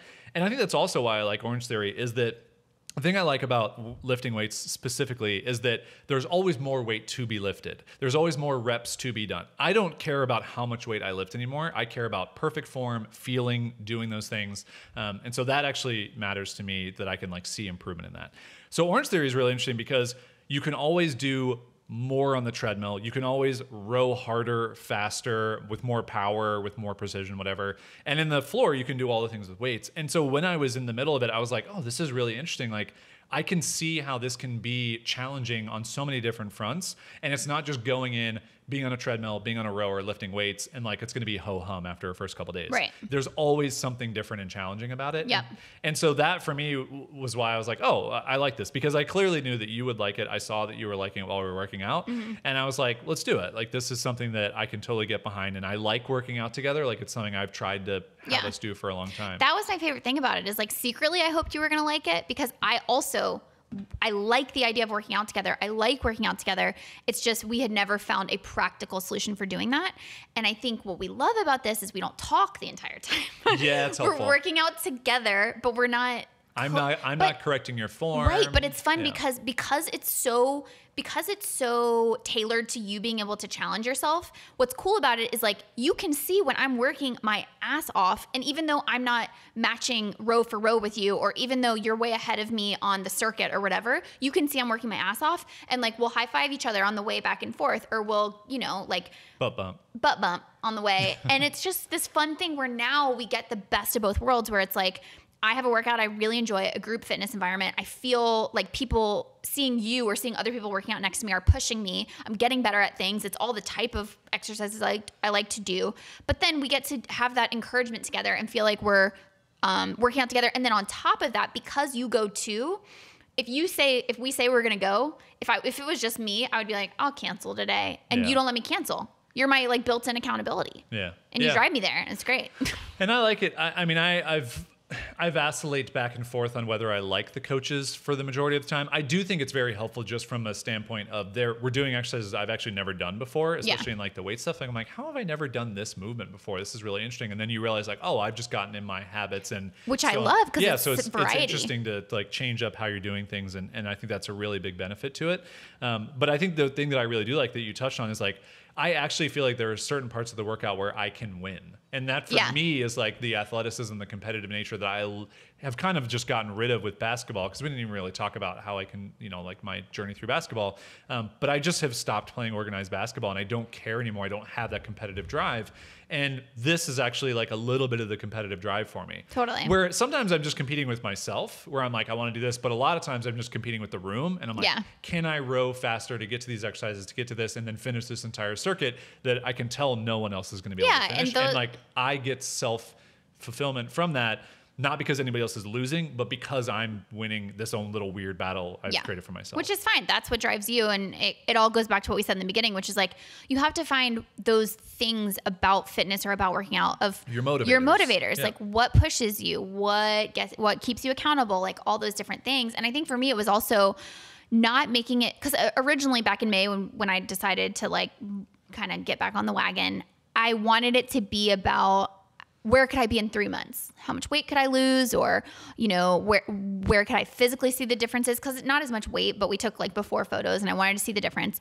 But very quickly it became clear to me that like that was a really fast way to fall off the wagon again. And and I'm just so tired of us stopping and starting. I'm so tired of it.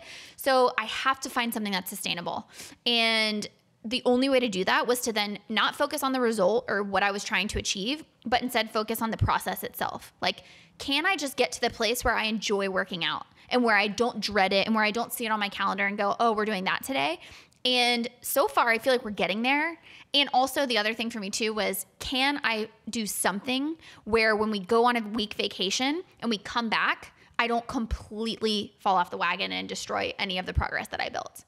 Like, and that I think is one of the major benefits of us doing it together, is like we went to Mexico, we came back, and within the first 2 days, we were back in the gym. And I give credit to you for keeping me accountable to that. But that felt so good to me, because even though it was so hard for that first week back, I got back on the wagon and we didn't completely lose all of our progress. And that is like such a win to me. Why are you doing that well? It's just very close. Yeah. No, and I agree. I mean, I think it's, again, as we said in the beginning, it is not a cheap workout. So it's not one of those things where you can be like, everyone can do this. You can just go sign up your local gym and it's like $50 a month. It's expensive. But what do we talk about? It's like, it's investing in our health. Yeah. So I was just going to say, I mean, I think for us, we've made a bunch of transitions, health and fitness wise, one being going to a fully plant-based diet. And that has proven to have its own benefits, but it's also just like, I'm investing in the long term of my body and of our planet. And then also for fitness stuff, it's like, yeah, you know what? This is $350 a month for us combined to go to this thing, because we do the unlimited so that we just don't have to worry about how many classes. And we could save a little bit of money by not doing that. And that is probably going to sound like a lot to people, because it sounds a lot to me. It is a lot, but it is 100% an investment in our health. And I think the key is that I look at that amount of money spent and I'm like, I need to get my use out of that. Like, right. If I'm going to put up that much money, I have to go 3 times a week, and we have to make it happen. And that's where we're getting to. And we had to work up to that. I mean, we went like once, maybe twice a week in the beginning, because it was just such a hard workout and there's a lot of recovery time from it, to now we've built up to where we could go 3 times a week, given if we didn't have such a heavy workload, like physically we could go. And I'm looking forward to like continuing to do that even further. So yeah, and the way I look at it with the money thing is like, it is a lot of money, but you and I talk about what is the hidden financial cost of medical bills down the road? What is the hidden financial cost of being sick more often, and then the lost work time of having to like be sick? And this is putting our seatbelt on. Exactly. And it's these just workouts. It's buying a real nice seatbelt with like a fluffy thing that covers up. And we always talk about our values and spending time and money and things like that and effort on the things that you value. And so it's like, if there's one thing that I'm willing to spend money on, it's my health. It's this one body that I'm given. Like, my time here on this earth is predicated on whatever this body chooses to do. Yeah. So if I don't stretch out, the ability that it has, then I'm just cutting myself short, and I'm giving myself less time here with the people I love and the things that I love doing, and being a human is cool. So I view it as, if there's one thing I'm going to spend money on, it's trying to squeeze out as long as possible that this body has, this shell. That's a long journey through our fitness. That was fun. Yeah. Do you want to wrap up here with Wugtafi, everyone's favorite segment? Yes. Hope you enjoyed that episode about fitness and all the things we talked about. Now we're going to finish up with a little segment that we call We Googled That For You. Or, as Caroline likes to say, Wugtafi. Caroline doesn't like to say that. You don't like our acronym. I don't like acronyming. So is it my turn? Yes. This segment of the show is where we bring some fact, some idea, some thought, something that we don't think the other person knows, and probably the majority of the muffin tops out there don't know either. I'm going to make that a thing. Is that people are going to start mailing us muffin tops? Ooh, but like the tops of muffins? Yeah. Oh, I'm down, 100%. We're sponsored by Muffin Tops. It's only the tops of muffins. So you're going to bring something to this. I'm going to try and guess what it is without knowing what it is. Hopefully I don't know what it is. I'm probably not going to know what it is. And then you're going to tell me and the folks at home what it is. Okay. This is another phrase one. Okay. But I heard it the other day and I was like, where does that come from? Why does that make sense? So where does the phrase straw that broke the camel's back come from? Well, if I had to guess, yes, back in when the Prince of Persia was the Prince of Persia. Sure. Yeah, this is like Jake Gyllenhaal. Many years ago when Jake was doing this. Yes. Essentially, camels were the only way to transport anything. There wasn't like United Moving Company or 2 guys in a truck like there is now. Those things. So camels had to carry everything. Okay. And what they realized was a camel could hold a certain amount of weight, and the only way they found what that was they had a scale that the camel stood on, packed them up with weight, and they would use pieces of straw to get like the final gram or ounce, depending on your measurement system. And it was just one would break the camel's back, and they killed that first camel, but they found out what the weight was, and that's how it came to be. So that's obviously wrong, but really close actually. Oh wow! Because I don't know why I found this. The Prince of Arabia, not the Prince of Persia. That's correct. Okay, you screwed it up. Happens all the time. I don't know why like when I hear this phrase, straw that broke the camel's back, I never really equated like the straw, like that camels would transport straw or something. Yeah. I mean, but that's where that comes from. But here's what is interesting about this. So it actually comes from a proverb, like a very ancient proverb, saying that it's the last straw that breaks the camel's back. So it's actually the meaning behind the phrase and the meaning behind what the proverb is supposed to communicate is something where very incremental, seemingly insignificant things build up over time until one final thing makes a very dramatic result from that. But it's not really the one final thing. It's the sum of all exactly. the things. Got it. So that's what's interesting. I didn't realize that's, I mean, it makes sense when you use it in context, right? But what's also cool is that it actually like is derived from many other interpretations of this proverb. So it is seen many different ways. Like in 1677, it appears as, "It is the last feather that breaks the horse's back." Ooh. So it's a feather. It's mentioned in 1799 as "the last straw that overloads the camel." Oh, interesting. An Oriental proverb. In 1832, it was "the last ounce that broke the back of the camel." Oh, still a camel. The last straw will break the camel's back. As the last straw breaks the laden camel's back. And then finally, in 1876, this final feather broke the camel's back. So it's like something about feathers and horses and camels and straw. Mostly camels. Mostly camels. I will say that. But then here's one more interesting tidbit. Whoa, we got more. Did you know that this is also where just the phrase "the final straw" comes from? No. Or "the last straw"? That's fun. I always thought of it as like a straw.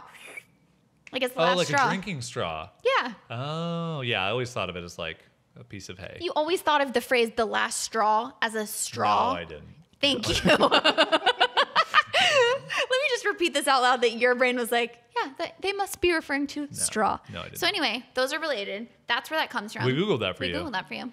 Hope you enjoyed that. Hope you enjoyed this episode. As always, if you liked it, feel free to leave a review on iTunes, Apple Podcasts. We will send you a postcard in which we review your review. This is a real thing that we do. So if you leave a review, take a screenshot of it and email it to us, just hello@wanderingaimfully.com, and include your mailing address. We will literally send a real postcard in the mail back to you, leaving a review of the review that you left. So make it good, because And you that want to get a good review. Seems like a really weird and fun thing to do, and I It think is. if you like us, then you're going to do that. And if you've listened this far, then you're probably down for doing something like that. That's absolutely right. So feel free to rate the show 5 stars only. Obviously, that's our 5-star only family. 5-star only family. If you play Overcooked, you're a 3-star only family. It's a game on Nintendo Switch. We'll talk about that in some other episode, I'm sure. Ooh, Maybe we'll that's a just good play topic. it and you can listen. Let's talk about games. Maybe put it on the list. Okay. All right, Muffin Tops. It was good chatting with you. We'll see Hope you enjoyed this. and be in your ears on the next episode. We love your faces. Bye. Bye.